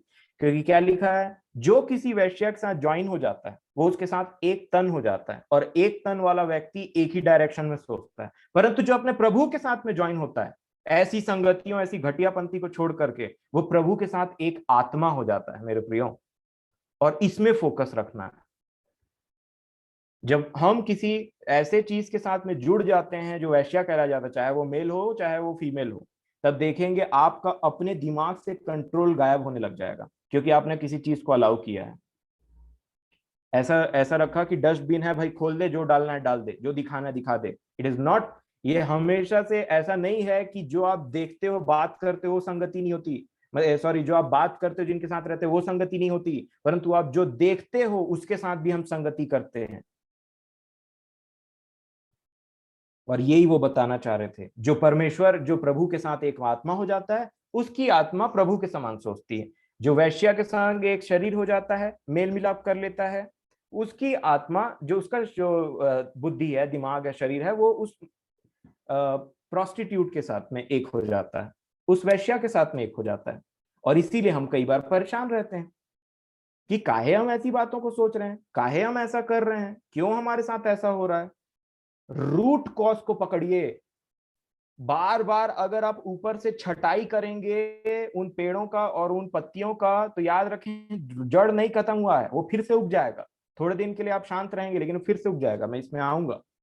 उसके बाद में पौलुस बोलते हैं कि देखो, तुम पवित्र आत्मा का मंदिर हो। मैं और आप पवित्र आत्मा का मंदिर है मेरे प्रियो, और इनसे हमको बच के रहना है, क्योंकि प्रभु का मंदिर है हम, और उसके लहू के द्वारा उसने हमें खरीदा है, ऐसा हम खुद बोलते हैं। तो ये सब बातें हम पे नहीं पाई जानी चाहिए।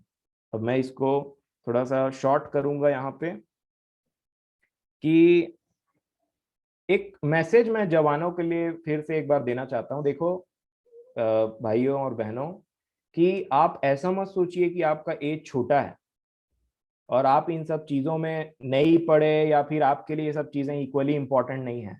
मैंने आपको बता दिया, आप प्रोस्टिट्यूट या वेश्या का मतलब ये मत समझ लेना कि प्रत्यक्ष रूप से उसके पास जाना और फिजिकली कुछ करना, परंतु ऐसी संगति में पड़ना भी वेश्या की संगति के बराबर ही है।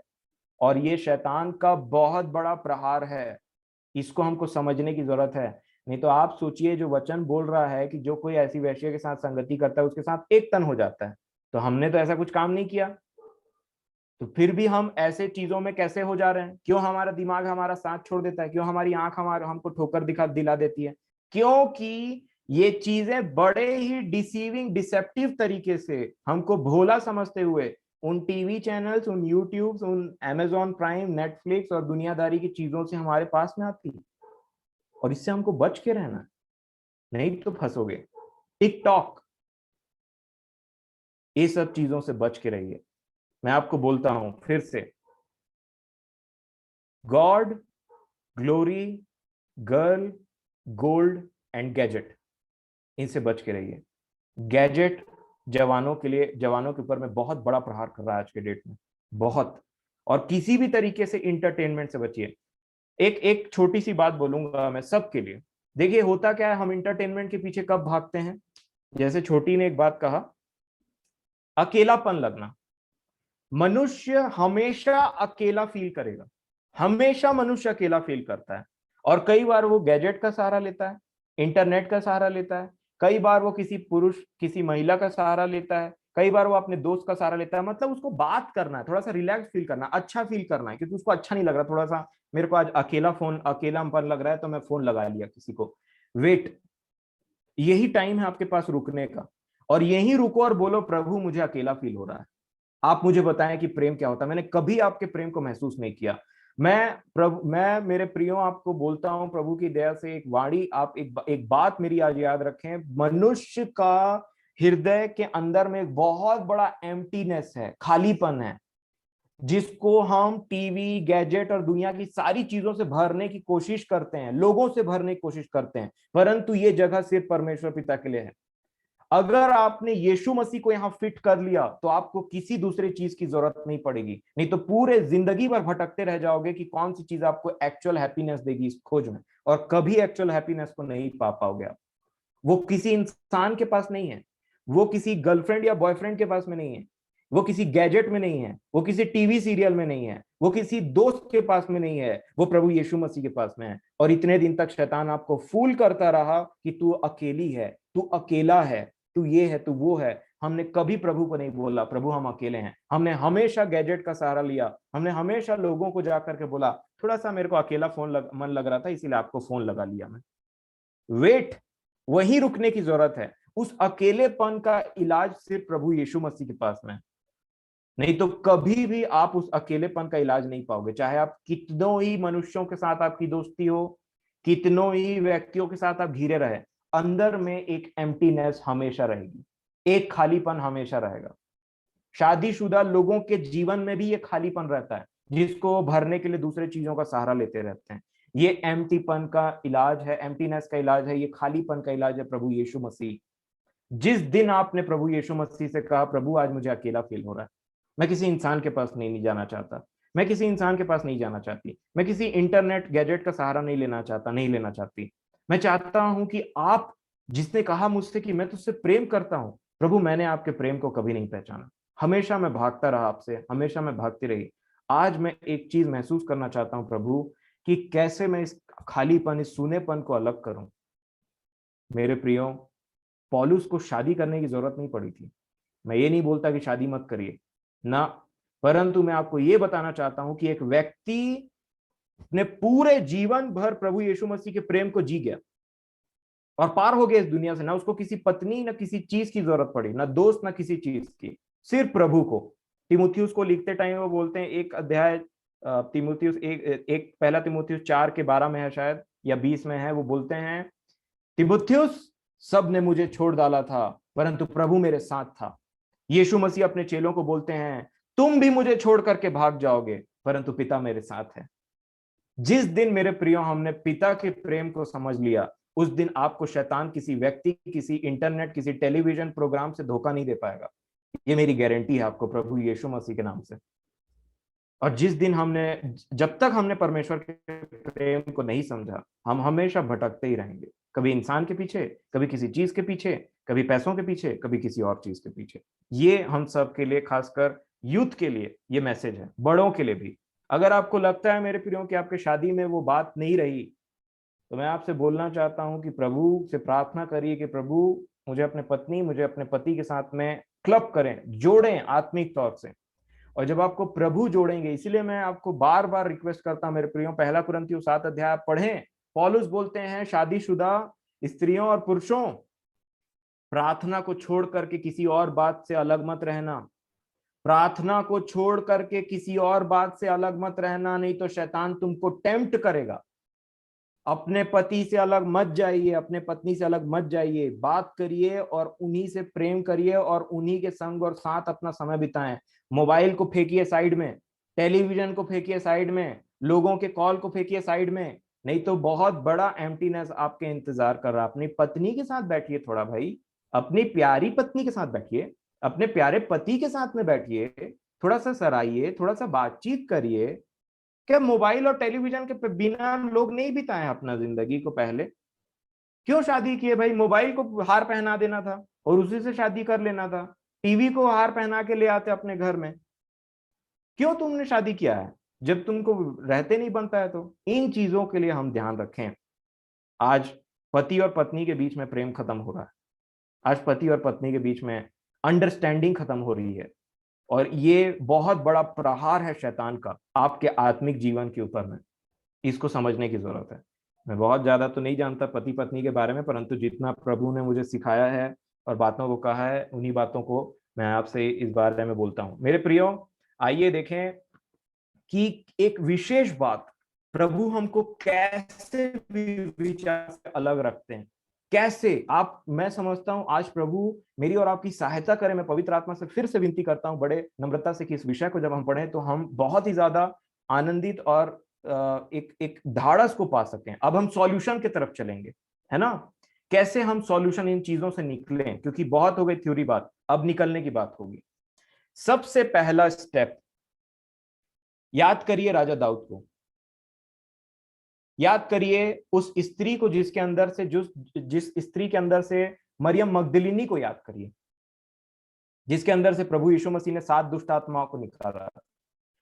उस स्त्री को याद करिए जिसको प्रभु ने कहा प्रोस्टिट्यूट, वैश्या, ये जो वैश्या इसके अंदर से बुरी आत्माओं को निकाला। उसको सोचिए कैसे वो अपने पुराने जीवन में, सोचिए उसको, वो जब प्रभु ने उसके अंदर से दुष्ट आत्मा निकाला होगा और कहा होगा अब तू मेरे साथ आ जा, अब तू मेरे साथ रहेगी मेरी बच्ची, तो सोचिए मेरे प्रियो क्या एक्सपीरियंस रहा होगा उस लेडी का, क्या क्या चीजें उसके ऊपर में अटैक की गई होंगी, क्या पुरानी बातों को लेकर के उसको बोला गया होगा, देख वो व्यक्ति फिर आ रहा है। हो सकता है वो व्यक्ति उसको दिखाया गया हो, एक नहीं, ऐसे नहीं, मैं समझता हूं एक नहीं 10-20 व्यक्ति आए होंगे उसके जीवन में, वही व्यक्ति जो उसके साथ गलत काम करते थे पहले।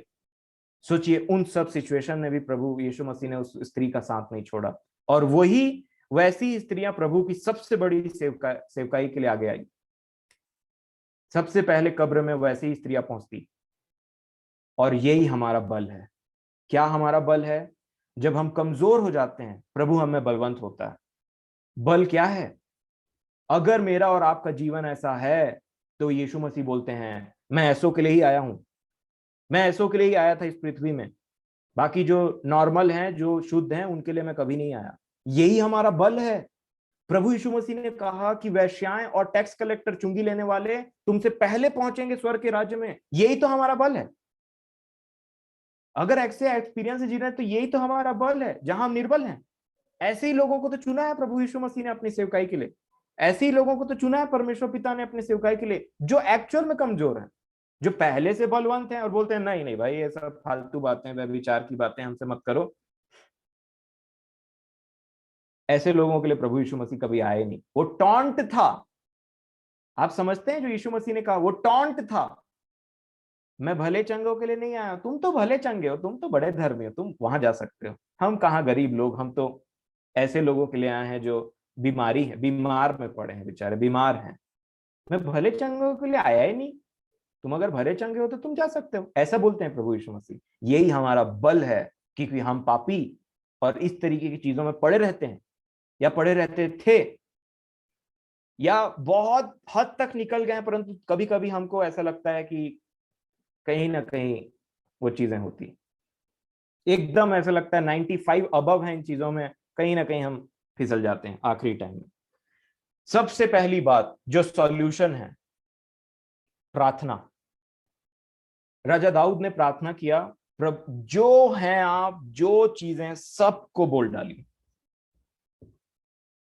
सबको बोल डालिए, चाहे वो कुछ भी चीज हो, जो भी आपने किया सबको कन्फेस करिए।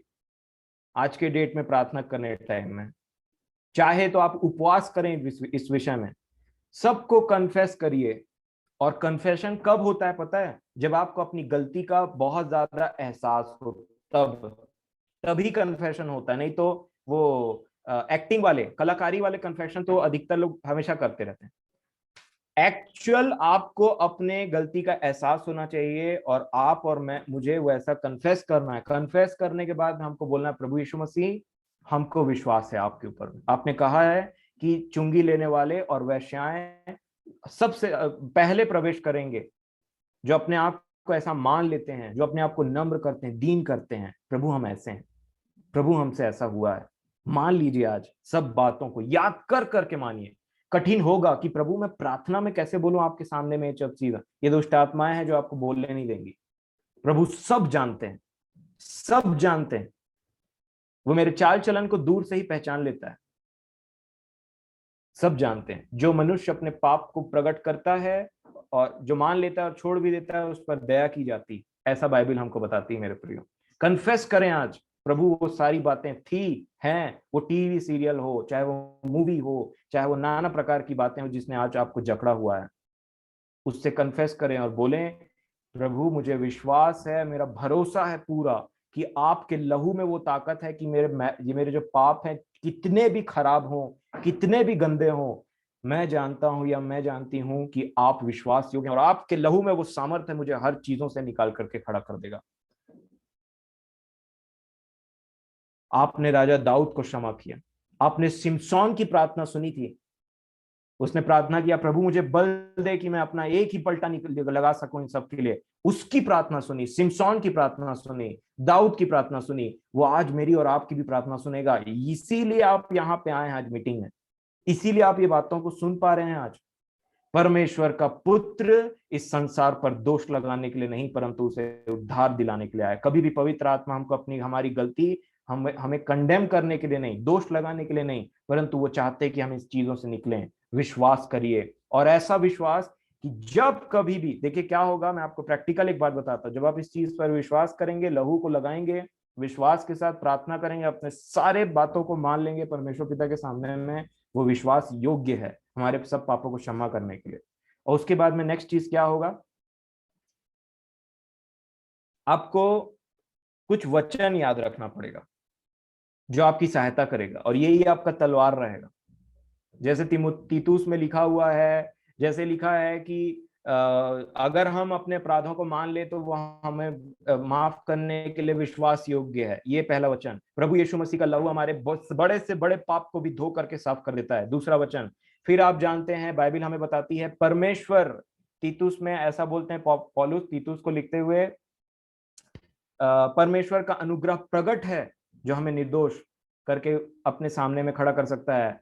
उस अगम में वो परमेश्वर जो महासर्वशक्तिमान है, और अपने प्रकट होने के टाइम में हमको हमेशा से निर्दोष करके खड़ा कर सकता है। निर्दोष कौन करके खड़ा कर सकता है? परमेश्वर पिता, सिर्फ और सिर्फ परमेश्वर पिता। आप चाहें तो तीतुस की पुस्तक और दूसरा अध्याय टिक कर सकते हैं अपने बाइबल में, इसको आपको मदद मिलेगा। तीतुस 2:11 और 12, क्योंकि परमेश्वर का वह अनुग्रह प्रकट है जो सब मनुष्यों के उद्धार का कारण है, और हमें चेतावनी देता है कि हम भक्ति और संसारिक अभिलाषाओं से मन फेर कर इस युग में संयम और धर्म और भक्ति से जीवन बिताएं। ये परमेश्वर का अनुग्रह है जो प्रकट है, जो इन सब बातों के लिए हमको माफ करता है, हमको निकालता छुड़ाता है। फिर वो क्या बोलते हैं, एक और वचन है ऐसा,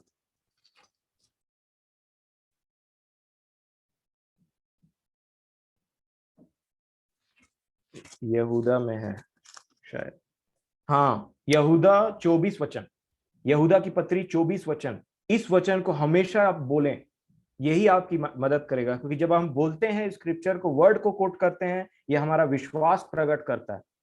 और यहां लिखा है यहूदा 24 में, अब जो तुम्हें ठोकर खाने से बचा सकता है और अपनी महिमा की भरपूरी के सामने मगन और निर्दोष करके खड़ा कर सकता है, वो मेरी कोई बात नहीं जो आपको बता सके, मेरा कोई सॉल्यूशन नहीं जो आपके ऊपर में काम कर सके, परंतु कौन बचाएगा मुझे और आपको?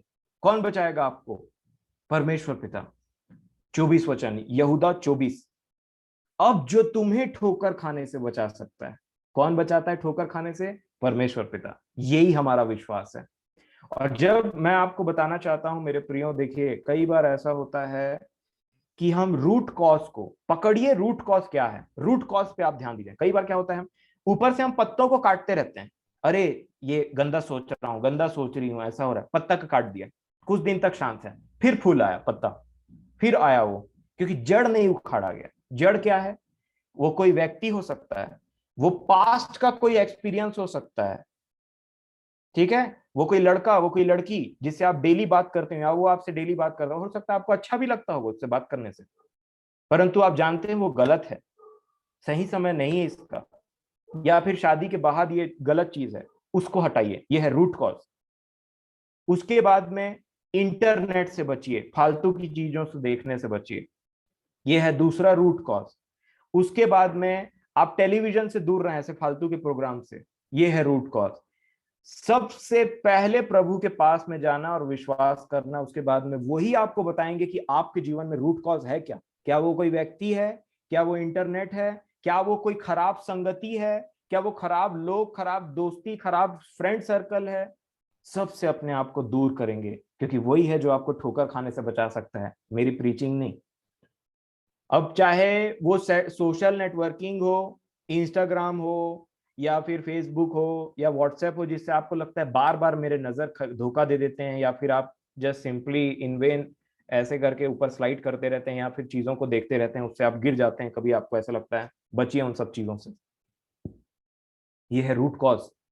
पास्ट के एक्सपीरियंस, कई बार वो आपको पास्ट को दिखाएगा, पास्ट के एक्सपीरियंस, ऐसा हुआ था, याद है ऐसा हुआ था, बहुत। आप जिस दिन व्यभिचार से निकलने की कोशिश करेंगे, उस दिन से आपके ऊपर में इतने अटैक करेगा, इतने अटैक होंगे दिमाग से, परंतु उन सब में आपको एक बात बोलना है, पवित्र आत्मा मुझे कंडेम नहीं करता है, प्रभु यीशु मसीह मुझ पर दोष लगाने के लिए नहीं आए थे, इसका मतलब ये थॉट प्रभु यीशु मसीह की तरफ से नहीं है, ये है शैतान की ओर से। और इसी को बोलते हैं स्पिरिचुअल अटैक, डिमोनिक अटैक, आपके दिमाग में अटैक, क्योंकि आपने युद्ध छेड़ दिया उसके अगेंस्ट में, पवित्र आत्मा को अपने जीवन में बुला के, यीशु मसीह के लहू को लगा करके।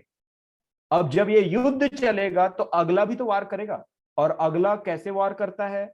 वही पुरानी आदतों को वापस ला करके। मोबाइल इसमें सबसे टॉप में आता है, कुछ व्यक्ति इसमें सबसे टॉप में आते हैं। और आप जब इन चीजों से निकलते रहेंगे, याद रखें मेरे प्रियो, जब कभी आपने डिसाइड कर लिया इन चीजों से निकलने का, तब आपने उसके अगेंस्ट में लड़ाई छेड़ दी है, और अपनी पूरी सेना को लेकर के आपके पास में आएगा। परंतु इन सब बातों में आपको याद रखना है, इन सब भंवरों के बीच में याद रखना है, इन सब तूफानों के बीच में याद रखना है, यीशु मसीह हमेशा आपके साथ है। यीशु मसीह कभी आपके ऊपर दोष नहीं लगाएंगे जब आप उनके उनके तरफ चलने की कोशिश करते हैं। बहुत बार हमारे जो प्रभु में बहुत आगे बढ़ गए हैं, उनको शैतान क्या थॉट देता है? पुरानी पुरानी बातों को याद देता है, याद दिलाता है, और उनको लगता है ये हमारे थॉट हैं। नहीं, ये आपके थॉट है ही नहीं। जब आप किसी महिला को देखते हैं या गलती से ऐसा देख लिए, अगर आपने कुछ अलाउ किया ही नहीं है, तो वो आपके थॉट नहीं, आपको थॉट दिया जा रहा है। उतना टाइम आप अपने आप को कंडेम मत करिए, वही टाइम है आपको स्ट्रांग रहने का। नया वाचा में, प्रभु में अभी की हमारी लड़ाई सिर्फ मेंटली है। वो हमेशा आपको गलत विचार देने की कोशिश करेगा, देख तू ऐसा है, और कई बार हम उसके विचार में फंस जाते हैं और बोलते हैं कि छी मैं कैसा हूं, छी मैं कैसी हूं, मैं ऐसा सोचता हूं, मैं ऐसी सोचता है ही नहीं। वो आप है ही नहीं। जब आपने निर्णय ले लिया कि आप उससे निकलेंगे, वो आप है ही नहीं। उतना ही टाइम तो स्ट्रांग रहने का आपको एक हियाव बांधा है, उतना ही टाइम तो बोलना है गेट लॉस्ट, बोलिए उसको। प्रभु यीशु मसीह ने हमेशा शैतान को डांटा है, बिगॉन सेटन, भाग यहां से, निकल जा, ये मैं नहीं हूं, ये तू है। जी हाँ, वो आप है ही नहीं। आपको लग रहा है, आप सोच रहे हैं, पर वो आप है ही नहीं। वो उसके अटैक हैं। उसको ये मत सोचिए, अपने कॉन्शियस को दागने मत दीजिए कि मैं कैसा सोचता हूं, मैंने कैसा उसको दे। वो आप है ही नहीं, वो देने की कोशिश कर रहा है। और उसको बोलिए be gone in the name of Lord Jesus.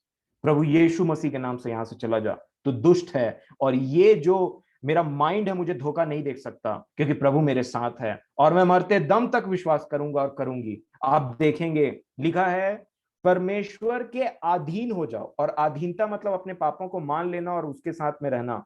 परमेश्वर के अधीन हो जाओ और शैतान का सामना करो, तो वहां वो तुम्हारे सामने से भाग निकलेगा। आप जब ऐसे विचारों में पड़ते हैं तो उसका सामना करिए, बोलिए मैं हुई नहीं, मैं जानता हूं तू नौटंकी करने का कोशिश कर रहा है, नौटंकी करने की कोशिश कर रहा है इसके थ्रू उसके थ्रू, परंतु मेरे विचार ऐसे है ही नहीं। मेरे विचार प्रभु यीशु मसीह में शुद्ध है। बी गॉन, दुष्ट, गेट आउट, तुम्हारा कोई जगह नहीं है यहाँ पे, क्योंकि मैं परमेश्वर का हूँ, उसका मंदिर हूँ, उसकी मंदिर हूँ। वो मुझ में वास करता है। और आप देखेंगे वो आप आपके सामने से दुम दबा करके भाग जाएगा विद इन 2 5 10 मिनट, जितना आपका विश्वास जल्दी हो, तेरे विश्वास के अनुसार तेरे साथ हो। वो टिक नहीं पाएगा आपके सामने में, क्योंकि आपने उसके अगेंस्ट में लड़ाई छेड़ दी है। और यही है स्पिरिचुअल वॉरफेयर, यही है लड़ाई जिसको आपको और मुझे लड़ना है। कभी अपने आप को कंडेम मत करिए। अगर आप इन चीजों से निकलने की कोशिश कर रहे हैं, लड़िए इन सब चीजों से।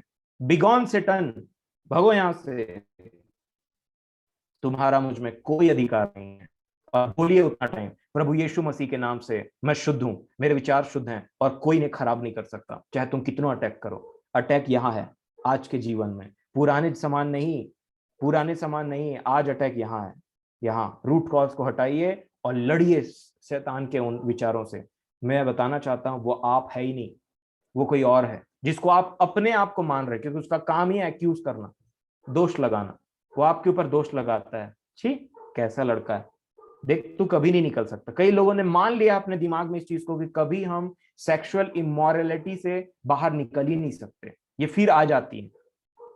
क्यों हमारी दशा आज ऐसी हो जाती है? वो आप है ही नहीं, वो कोई और है, वो दुष्ट है। उसको डांटने की जरूरत है, उसको अलाउ करने की जरूरत नहीं है। जितना आप उसको अलाउ करेंगे उतना ज्यादा वो आपके ऊपर में अटैक करेगा। बोलिए मैं परमेश्वर पिता के अधीन में हूं, प्रभु मेरे मन को जानते हैं, ये मैं हूं ही नहीं, ये तू है, और तेरा मुझ में कोई अधिकार नहीं है। Resist the devil and he will flee from you. परमेश्वर के अधीन हो करके शैतान का सामना करो और वह तुम्हारे सामने से भाग निकलेगा। नहीं तो जिंदगी पार हो जाएगी और आप हमेशा उस दोष को अपने ऊपर लिए रहेंगे। मैं आज भी इन चीजों में फंसा हुआ हूं, आज भी वो चीजें हो जाती। मेरे प्रियो, वो आप है ही नहीं। परमेश्वर का पुत्र कभी इस जगत में दोष लगाने आया ही नहीं था।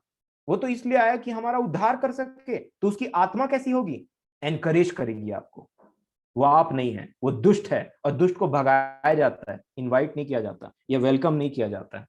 और जिस प्रकार से अब आप बोलेंगे, जितने ही आप हम्बल होंगे, प्रभु से बोलेंगे प्रभु ये मुझे परेशान, क्योंकि इनिशियल डेज में आप इतना स्ट्रांग नहीं बन सकते, धीरे धीरे स्ट्रांग बनाएंगे प्रभु आपको। और इन सारी चीजों में आपको एक बार विश्वास, एक चीज को पकड़ के रखना है, प्रभु मैं जानता हूं आप, मैं जानती हूं या मैं जानता हूं आप मुझे इस चीज से बाहर निकालेंगे। मनुष्य से तो आप ये चीज असंभव, परंतु आपसे सब चीज संभव है।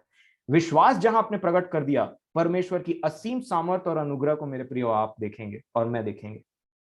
लेकिन रूट कॉज को निकालना पड़ेगा। प्रभु आप सबों की इन सब चीजों में सहायता करें। जो सपने आपको आते हैं, जो थॉट्स आपको आते हैं, जो आपको पास्ट के एक्सपीरियंस दिखाए जाते हैं, सबको डिनाई करिए। वो जो थॉट आपको आ रहे हैं वो डिमोनिक है, वो शैतान का अटैक है, उनको डिनाई करिए, खत्म करिए। जो सपने आपको रात में तंग करते हैं और अगले दिन आप अपने आप को महसूस करते हैं कि बहुत आप टूट जाते हैं अंदर से ऐसे सपनों को देखने के बाद में, बोलिए मैं नहीं हूं, सपनों में मेरा कोई कंट्रोल नहीं, कोई और है। और प्रभु यीशु मसीह के नाम से तो दोबारा नहीं आएगा, वो फिर आएगा। फिर बोलिए, जब तक नहीं जाता तब तक विश्वास करिए, और एक दिन आपके विश्वास के अनुसार प्रभु उसको भगा देंगे और आप हमेशा के लिए आजाद हो जाएंगे। ये पॉसिबल है। अगर ये पॉसिबल नहीं होता तो बाइबल झूठी है, और बाइबल झूठी नहीं है, मैं इस बात का प्रमाण हूं आपके सामने में। बस हमारा विश्वास खटक जाता है कहीं ना कहीं। वो अरुण बता रहा था ना उस दिन, विश्वास खटक जाता है, और जहां विश्वास खटकता है प्रभु बोलते हैं मैं काम करने ही वाला था, रुक क्यों गया? क्यों प्रार्थना बंद कर दी तूने? क्यों विश्वास करना बंद कर दिया? क्यों तू अपने आप ऊपर दोष लगाना बंद कर दिया? मैं काम करने ही वाला था, पर तूने उन चीजों को अलाउ नहीं किया। पतरस पहुंच जाता यीशु मसीह तक, विश्वास में रहता तो, परंतु विश्वास को अलाउ नहीं किया। प्रभु भी वहीं थे, पतरस चल भी रहा था, परंतु उसने अलाउ नहीं किया। अलाउ करिए आज और देखिए जो आपको असंभव लगता है इतने दिन तक, विश्वास के बिना उसे प्रसन्न करना अनहोना है। वो यही देखता है, वो टेस्ट करता है हमारे हार्ट को कि मेरा बच्चा, जब ये शैतान उसको परेशान कर रहा है, अब परेशान तो करेगा ही क्योंकि हमने अलाउ किया एक टाइम में उसको, अब वो परेशान करेगा आपको बहुत ज्यादा। और इन सारी चीजों के बीच में वो बात याद रखेगा, इजरायलियों को परमेश्वर पिता ने भूखा भी होने दिया, प्यासा भी होने दिया, परंतु ये सिर्फ वही देख रहे थे कि मेरा बच्चा के हार्ट में क्या है, कितने हद तक वो मुझ पर विश्वास कर सकता है। पौलुस बोलते हैं कि परमेश्वर पिता ने मुझे शेर के पंजे, शेर के मुंह से बाहर निकाला है। पौलुस बोलते हैं हमने सोचा मर गए हम, परंतु उसने जिलाया। विश्वास करेगी तो उद्धार को देखेगी, विश्वास करेगा तो उद्धार को देखेगा। विश्वास इज द की पॉइंट। कई बार हम विश्वास के बारे में सुनते हैं, परंतु जब एक्चुअल जीवन जीने का वक्त आता है, उसको जीने का वक्त आता है, परंतु उतना टाइम हम अविश्वासी बन जाते हैं। विश्वास करिए और देखिए कि जो आप जिस चीज को अभी तक सोच रहे थे कि मुझसे संभव नहीं है, विश्वास करके परमेश्वर पिता के हाथ में छोड़ दीजिए। अनुग्रह मांगिए, पवित्र आत्मा मांगिए, परमेश्वर पिता की दया मांगिए, वह आपको इन चीजों से निकाल करके बाहर ले जाएंगे। जैसा आपका विश्वास है वैसा आपके साथ हो। आपको लगेगा ये कैसे पॉसिबल? एक लास्ट एग्जांपल दूंगा, फिर हम खत्म करेंगे। उत्पत्ति की पुस्तक 20 अध्याय, उत्पत्ति की पुस्तक 20 अध्याय और 1 वचन से, चलिए पूरा नहीं पढ़ते हैं, आप सब इस बात को जानते हैं, अगर नहीं तो आप 20 अध्याय 1 से लेकर के 7 वचन तक पढ़ लीजिएगा, है ना। ये बात वही है जो हम स्टार्टिंग में मैंने स्टार्ट किया था, और यही है सॉल्यूशन। आपको ये विश्वास को आपको और बढ़ाएगा प्रभु का वचन, ऐसा विश्वास करता हूं। देखिए उत्पत्ति की पुस्तक 20 अध्याय 1 वचन से और 7 वचन तक ऐसा लिखा हुआ है कि अब्राहम, सारा और अबीमेलेक। अब्राहम सारा के पास, सारा के साथ में अबीमेलेक के राज्य से पार हो रहे थे। अबीमेलेक ने देखा कि सारा बहुत सुंदर है, तो उन्होंने डिसाइड क्या किया, उन्होंने डिसाइड किया कि अब मैं सारा के साथ में विवाह कर लूंगा, ठीक है, या उसको अपनी पत्नी बना करके रख लूंगा। अब ये सब चीजों के बीच में अबीमेलेक को सही बात पता नहीं थी। अबीमेलेक को, बोलिए, अबीमेलेक को सही बात पता नहीं थी। अबीमेलेक को एकदम से सही बात नहीं थी कि पता थी कि ये दोनों भाई बहन नहीं है, ये दोनों पति पत्नी हैं। और अगर पता होता तो अबीमेलेक के हार्ट के बारे में मैं आज आपको बताना चाहता हूं। प्रभु की दया से जो मैंने इसमें देखा, यहाँ एक बहुत ही अद्भुत बात है। अभी तक ना व्यवस्था आई है, अभी तक ना अबीमेलेक परमेश्वर पिता को जानता तक नहीं है कि कौन सा परमेश्वर पिता है। बस वो आवाज सुनता है, पहली बार स्वप्न देखता है। ऐसा व्यक्ति जिसने परमेश्वर पिता को नहीं जाना, ऐसा व्यक्ति जो यीशु मसीह को नहीं जानता, ऐसा व्यक्ति जो मूसा को नहीं जानता, यहोशू को नहीं जानता, पुराने नियम के किसी भविष्यद्वक्ता को नहीं जानता, परंतु उसका हृदय अच्छा है, परंतु उसका हृदय अच्छा है। यहां पे मैं आपको पढ़ेंगे हम 20 वचन से, आप 1 से 7 पढ़िएगा। मैं आपको बताना चाहता हूं कि चलिए दूसरे वचन से पढ़ते हैं जल्दी से। उत्पत्ति 20:2। और अब्राहम ने अपनी पत्नी सारा के विषय में कहा, वो मेरी बहन है, इसलिए गरार के राजा अबीमेलेक ने दूध भेजकर सारा को बुलवा लिया, क्योंकि वो बहन बोला था। अब देखिए रात में क्या हुआ, तीसरे वचन में, रात को परमेश्वर ने स्वप्न में अबीमेलेक के पास आकर कहा, क्या कहा? जिस स्त्री को तुमने रख लिया है उसके कारण तुम मर जाएगा, क्योंकि वह सुहागिन है। अबीमेलेक तो नहीं जानता वो सुहागिन है, वो तो सोच रहा है उसकी बहन है। परमेश्वर पिता उसको स्वप्न में दर्शन दे करके बोलते हैं, क्योंकि अबीमेलेक बेचारा जानता ही नहीं था, उसको पता ही नहीं था। अबीमेलेक के पास में कोई भविष्यद्वक्ता, कोई बाइबिल, कोई पुस्तक थी नहीं जो उसने पढ़ा। तो परमेश्वर पिता स्वयं उसको स्वप्न में आकर के बोलते हैं, जिस स्त्री को तूने रख लिया है तू मरेगा उसके चलते, क्योंकि वो सुहागिन है। अब चौथे वचन में क्या लिखा है? परंतु अबीमेलेक उसके पास न गया था, अभी तक गया नहीं है। तो कौन आया यहाँ पे? परमेश्वर पिता स्वयं उसको सपने में दर्शन देख करके बोले। अभी कौन आया हमारे पास में जूम मीटिंग में? परमेश्वर पिता का वचन, स्वयं परमेश्वर पिता। और देखिए यहाँ पे क्या लिखा है, परंतु अबीमेलेक उसके पास न गया था, इसलिए उसने कहा, हे प्रभु, क्या तू निर्दोष जाति का भी घात करेगा? प्रभु, तू मुझे मार डालेगा? मैं तो जानता भी नहीं था कि ये उसकी बहन, ये उसकी पत्नी है। उन्हीं दोनों ने तो मुझे कहा है कि मैं इसकी बहन हूं और वो मेरा भाई है करके। क्या तू इस चीज के लिए भी मुझे मार डालेगा? और वो क्या बोलते हैं 5वें वचन में, क्या उसी ने स्वयं मुझसे नहीं कहा वह मेरी बहन है, अब्राहम के विषय में? और उस स्त्री ने भी आप कहा वो मेरा भाई है। मैंने तो अपने मन की खराई, की पॉइंट, इसको टिक कर लीजिए, इसी के चलते परमेश्वर पिता ने इसको बख्श दिया, क्योंकि ये मन का अच्छा था, ये इसका जो हार्ट था वो अच्छा था अबीमेलेक का। और ये अगर जानता तो वैसा कभी काम नहीं करता। वो बोलता है कि आ, मैंने तो अपने मन की खराई और अपने व्यवहार की सच्चाई से यह काम किया था। तो परमेश्वर पिता रिप्लाई में क्या बोलते हैं, देखिए तो 6वें वचन में, परमेश्वर ने उससे स्वप्न में कहा, हाँ, मैं भी जानता हूं कि अपने मन की खराई से तूने यह काम किया है, और मैंने तुझे रोक भी रखा कि तू मेरे विरुद्ध पाप ना करे। तो कौन है जो हमें रोकता है पाप करने से? परमेश्वर पिता। उतना टाइम वो उसको स्वप्न में जाकर के बोले, आज पवित्र आत्मा के द्वारा खुद हमारे अंदर में आ गए हैं। जब कभी हम ऐसी चीजों को देखें, जब कभी ऐसी बातों को सुने, जब कोई ऐसे मैसेजेस आए, जब कोई ऐसे वीडियोस को कुछ ऐसा मौका मिले, या टेलीविजन या फिर कुछ और तरीके के जो भी चीज, परमेश्वर पिता स्वयं हमारे अंदर आते हैं पवित्र आत्मा के द्वारा और बोलते हैं, नो, मैं तेरे हार्ट को जानता हूं, तू ये काम करना नहीं चाहता, नहीं करना चाहती है, इसीलिए मैं पवित्र आत्मा के द्वारा तेरे अंदर में पहुंचा हूं, ताकि ये काम को तू ना करे। मैं भी जानता हूं तेरा हार्ट इन चीजों को नहीं करना चाहता। मैं भी जानता हूं तेरा हृदय कैसे है।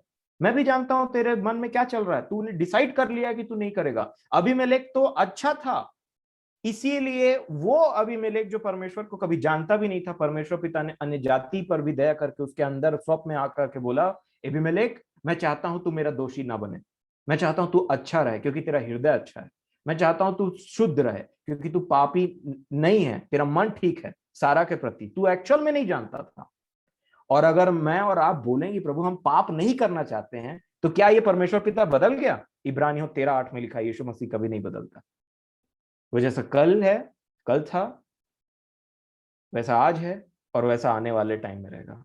कभी नहीं बदलता परमेश्वर पिता, कभी नहीं बदलते हमारे प्रभु यीशु मसीह, कभी नहीं बदलता पवित्र आत्मा। जैसा उसने अबीमेलेक के साथ में सहायता की, वैसा हमारे साथ में भी वो सहायता करेगा। विश्वास करने की जरूरत है।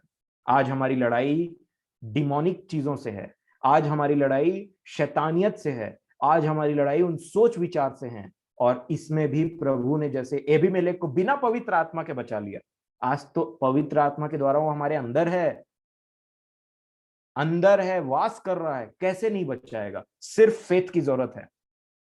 प्रभु, आज मैं जान गया कि की पॉइंट क्या है। अब से मैं हारता आया, अब से मैं हारती आई, अब से मैं दोष लगाता आया अपने आप को। वो शैतान मुझ पर दोष लगाता था, अब से मैं प्रताड़ित हो रहा था, मैंने विश्वास नहीं किया था प्रभु ठीक से। आज मैं विश्वास करता हूं, चाहे उतार चढ़ाव, चाहे मौत की उस घनघोर अंधेरी तराई से भी मुझे गुजरना क्यों ना पड़े, मैं जान गया हूं आज आप मेरे साथ हैं, क्योंकि मैंने पश्चाताप किया है। मैंने अपने यीशु मसीह के लहू को लगाया है। मैंने परमेश्वर पिता की आत्मा को अपने अंदर में अलाउ किया है। जो कोई प्यासा है वो सेंत मेंत में पिए। यीशु मसीह ने कहा, किस चीज को पिए? पवित्र आत्मा को।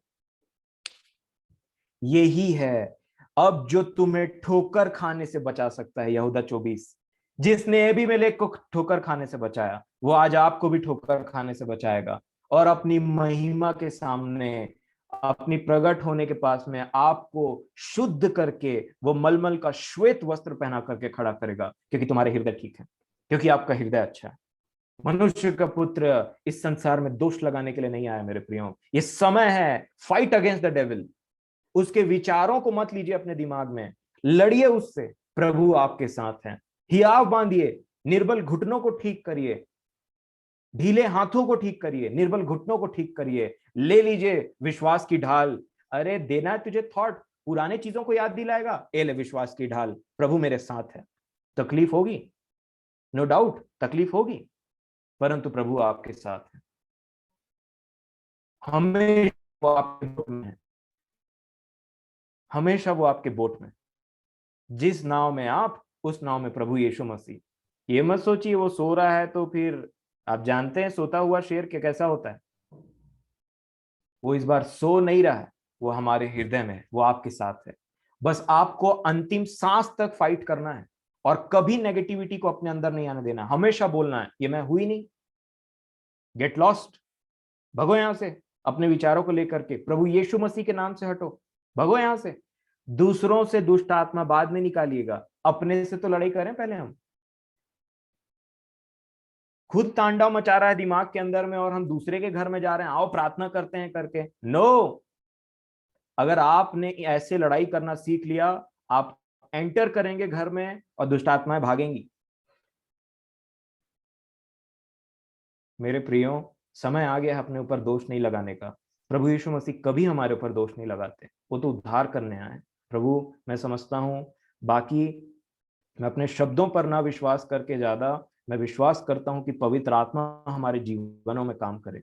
मुझे अपने शब्दों और प्रीच का भरोसा नहीं, परंतु मुझे अपने पवित्र परमेश्वर पिता के पवित्र आत्मा का पूरा पूरा भरोसा है। जो ये काम एक मनुष्य, एक निर्बल आदमी नहीं कर सकता, वो पवित्र आत्मा बड़ी सामर्थ्य से आपकी जिंदगी में करेगी। और आप ऐसा लड़ेंगे और आप देखेंगे कि शैतान की वो गढ़ जो वह विचार के नाम से हमारे दिमाग में बने हुए हैं, वो टूट रहे हैं। उससे आप बाहर निकलेंगे, निकलेंगे, निकलेंगे। विश्वास को थामे रहिए। गलत सिचुएशन, गलत थॉट्स को, पास्ट एक्सपीरियंस को मना करिए, डिनाय करिए। अगर नहीं करेंगे तो वो आपको खा जाएंगे, आपके दिमाग में अटैक करेंगे, आपको दोषी ठहराएंगे, आपके विवेक को खराब कर देंगे। और ये बात आज हमें समझने की जरूरत है। प्रभु हमारी बहुत सहायता करे। और मेरा पूरा विश्वास है कि आज पवित्र आत्मा ने हमारे हृदयों में और हमारे मनों में कार्य किया है और एक हम विजय जीवन को जिएंगे और बोल सकेंगे, किसी को भी आप बोल सकेंगे, अब मैं व्यभिचार के चंगुल से बाहर हूं। अब वो बर्डन नहीं रहा, क्योंकि मैंने जान लिया है कि प्रभु यीशु मेरे साथ है, उनका आत्मा मेरे साथ है। विश्वास के बिना प्रसन्न करना उसे अनहोना है। कभी विश्वास को मत वो होने दीजिएगा। वो शैतान है जो एक्यूज करता है, जो दोष लगा। प्रभु हमारी सहायता करें। आप सबों को समय के लिए बहुत बहुत धन्यवाद। और हमेशा प्रभु आपके साथ हो, पवित्र आत्मा हर एक के जीवन में कार्य करे, परंतु आपको कुछ करने की जरूरत है। कन्फेस, विश्वास, रूट कॉज और डिनायल। कन्फेस करिए, मानिए, उसके बाद में प्रभु के लहू को लगाइए, विश्वास करिए, विश्वास में दृढ़ रहिए, ये मैं नहीं हूं, और लड़िए, उसका सामना करिए, वो भागेगा और आप आजाद हो जाएंगे और दूसरों को भी ये बातें सिखाएंगे। प्रभु हमारी सहायता करे। समय के लिए आपका बहुत बहुत धन्यवाद। आइए हम प्रार्थना करें। सर्वशक्तिमान पिता परमेश्वर, प्रभु जी, आप दीनों के दाता और दुखियों के मालिक हैं। प्रभु जी, पिता, हम प्रभु यीशु मसीह के नाम से आपके चरणों में आते हैं।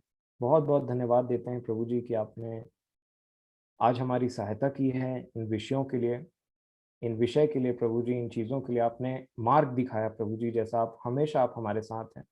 आपने हमेशा हमें कंडेम नहीं किया प्रभु जी, आपने हम पर दोष नहीं लगाया, परंतु हमें चिताया है प्रभु जी। आपने डांटा है प्रभु जी, आपने राह दिखाया है पिता, क्योंकि आपने अपने पवित्र आत्मा को एक सहायक का नाम दिया है कि वो हमारी सहायता करेगा। खुदावन बाप, इन चीज़ों से हम अपने आप से नहीं लड़ सकते, परंतु जब तक आपकी सहायता सहायक के द्वारा न पहुंचे प्रभु जी, हम बहुत ही कमजोर और निर्बल हैं पिता। हम अपने आप को सब नम्र और दीन करके आपके चरणों में लाते हैं। और प्रभु, आपसे कुछ भी चीजें नहीं छुपी हैं, ना हमारा पास्ट छुपा है, ना हमारी आज की थिंकिंग छुपी है प्रभु जी, ना आज के हमारे विचार छुपे हैं, ना हमारा अतीत छुपा है प्रभु जी, ना वर्तमान छुपा है। कोई भी बात नहीं छुपी है प्रभु जी। पिता, कई बार हम शर्म से हमारे सिर झुक जाते हैं प्रभु जी कि हम कैसे आपको ये बातें बताएं, परंतु आप सब जानते हैं। प्रभु, आज हम पर दया करें, तरस खाएं प्रभु जी हम पर, और हमें एक ऐसा हृदय प्रदान करें प्रभु जी जो इन चीज़ों से भागने वाला हो सके।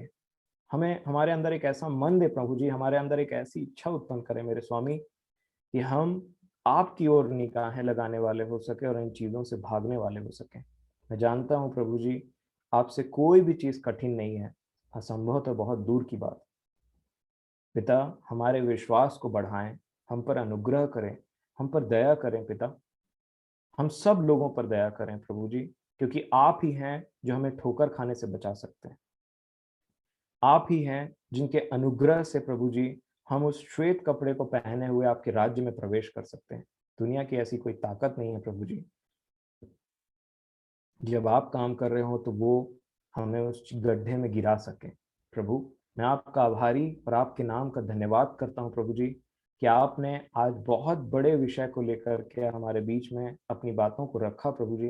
और जैसे आपने अबीमेलेक की रक्षा की और उनको व्यभिचार से बचाया, पाप से बचाया प्रभु जी, और निर्दोष करके खड़ा किया प्रभु, आज भी। और परंतु प्रभु जी, आज तो आपने अपनी आत्मा को दे करके हमारी सहायता के लिए अपने सहायक को भेज दिया। आप खुद हमारे अंदर में वास करते हैं प्रभु जी। पिता, हम पर दया और अनुग्रह करें कि हम इन बातों को समझ सकें प्रभु जी। उस शैतान के दोष लगाने वाली बातों से हमको दूर रखें और हमें इनफ विश्वास दें प्रभु जी। हमें बल प्रदान करें मेरे खुदावन बाप, हमारे हमारी आंखों को खोलें प्रभु जी, कि हम देख सकें कि जो दोष लगाने वाला है वो हम नहीं है, वो हमको विचार देता है और हम पर अटैक करता है प्रभु जी। खुदावन बाप, हमारी इस लड़ाई में आप हमारे सबसे बड़े भरोसे और हमारे सबसे बड़े राजा और योद्धा हैं प्रभु जी। आप ही हैं तो हम बचे हुए हैं स्वामी। आप ही हैं जिसकी दया से हम आपके राज्य में प्रवेश कर सकते हैं। हम पर दया करें, हम पर अनुग्रह करें, हमें सिखाएं। मेरे प्रियों के जीवन में हर एक की परिस्थिति अलग है प्रभु जी, हर एक का सोच विचार थिंकिंग अलग है, हर हर एक अलग अलग चीजों से जूझ रहे हैं प्रभु जी। परंतु हम सब आपके सामने आते हैं, अपने आप को नम्र और दीन करते हैं, सरों को झुकाते हैं मेरे राजा, और आपसे कहते हैं कि हमें आपके अनुग्रह की जरूरत है, हमें आपकी दया की जरूरत है, ताकि हम आपके पुत्र प्रभु यीशु मसीह के समान बन सकें। हमें आपकी आत्मा की भरपूरी की जरूरत है स्वामी, हमें आपकी जरूरत है। हम कमजोर हैं, हम निर्बल हैं पिता। आप हम पर दया करें, दया करें प्रभु जी, हमारी प्रार्थना को दया से सुने। आपने हमेशा हमारी प्रार्थना को प्रभु जी बहुत सारी चीज़ों को हमारे मांगने से पहले पूरा किया है, हमारे अच्छे को जानते हुए आपने किया। और आज भी ये टॉपिक, ये विषय आपने इसीलिए निकाला कि हम इन सब चीज़ों से निकले और निर्दोष पाए जाएं आपके राज्य में प्रवेश करने के लिए। स्वामी, आपने, आपका वचन कहता है प्रभु जी कि यीशु मसीह हम पर दोष लगाने नहीं परंतु हमारा उद्धार करने आए। प्रभु, आत्मा हमारी सहायता करता है और आप हमें बल देते हैं प्रभु जी। हम पर दया करें, हम पर अनुग्रह करें कि हम इन चीजों से निकलें और उस फ्री लाइफ को, उस स्वतंत्र लाइफ को महसूस करने वाले हो सके प्रभु जी, कि कैसा होता है अपने मसीह के प्रेम में डूबे रहना, कैसा होता है उन जय के उत्सवों में घूमना, जहां हम देखें कि आपने अपनी दया, अपनी करुणा से हमारे जीवन में उन व्यभिचार को, उन उन खराब बातों को, उन थॉट्स को, सबको आपने दूर कर दिया। और तब हम महसूस करेंगे कि हमारा परमेश्वर सबसे बलवंत है, सबसे बड़ा है। कोई ऐसी पाप नहीं है जो वो हमसे दूर न कर पाए। प्रभु, हमें विश्वास करना सिखाएं। खुदावन बाप, हम पर दया और तरस खाएं। हम कमजोर हैं प्रभु जी इन विषयों में। अपने परिवार के हर एक लोगों के लिए प्रार्थना करता हूँ। ऐसा विषय है कि कई बार हम एक दूसरे से बात नहीं कर पाते हैं इन सब विषयों में। कई बार बच्चा अपने माँ बाप से बात नहीं कर पाता, कई बार बूढ़े इस बात को शेयर नहीं कर पाते, कई बार शादीशुदा लोग एक दूसरे से इन बातों को शेयर नहीं कर पाते। मैं आपसे विनती करता हूँ प्रभु जी कि जो हमारे घर के शादियां हैं उनमें फिर से आपका प्रेम आ सके, फिर से प्रभु जी हम एक दूसरे से प्रेम करने वाले हो सकें, फिर से एक दूसरे में बंधने वाले हो सके प्रभु। सारा आदर महिमा आपको देता हूँ और बड़े विश्वास के साथ में प्रभु जी मैं जानता हूँ पिता कि जब कभी भी हम आपकी इच्छा के अनुसार प्रार्थना करते हैं और हम अपने आप को नम्र करते हैं, आप हमेशा हमारी प्रार्थना को सुनते हैं खुदावन बाप। बड़े विश्वास के साथ अपने उद्धार करता, राजाओं के राजा, अपने स्वामी, अपने खुदावन यीशु मसीह के नाम से मांगता हूँ। जैसे विनती सुने और ग्रहण कर लें। आमीन।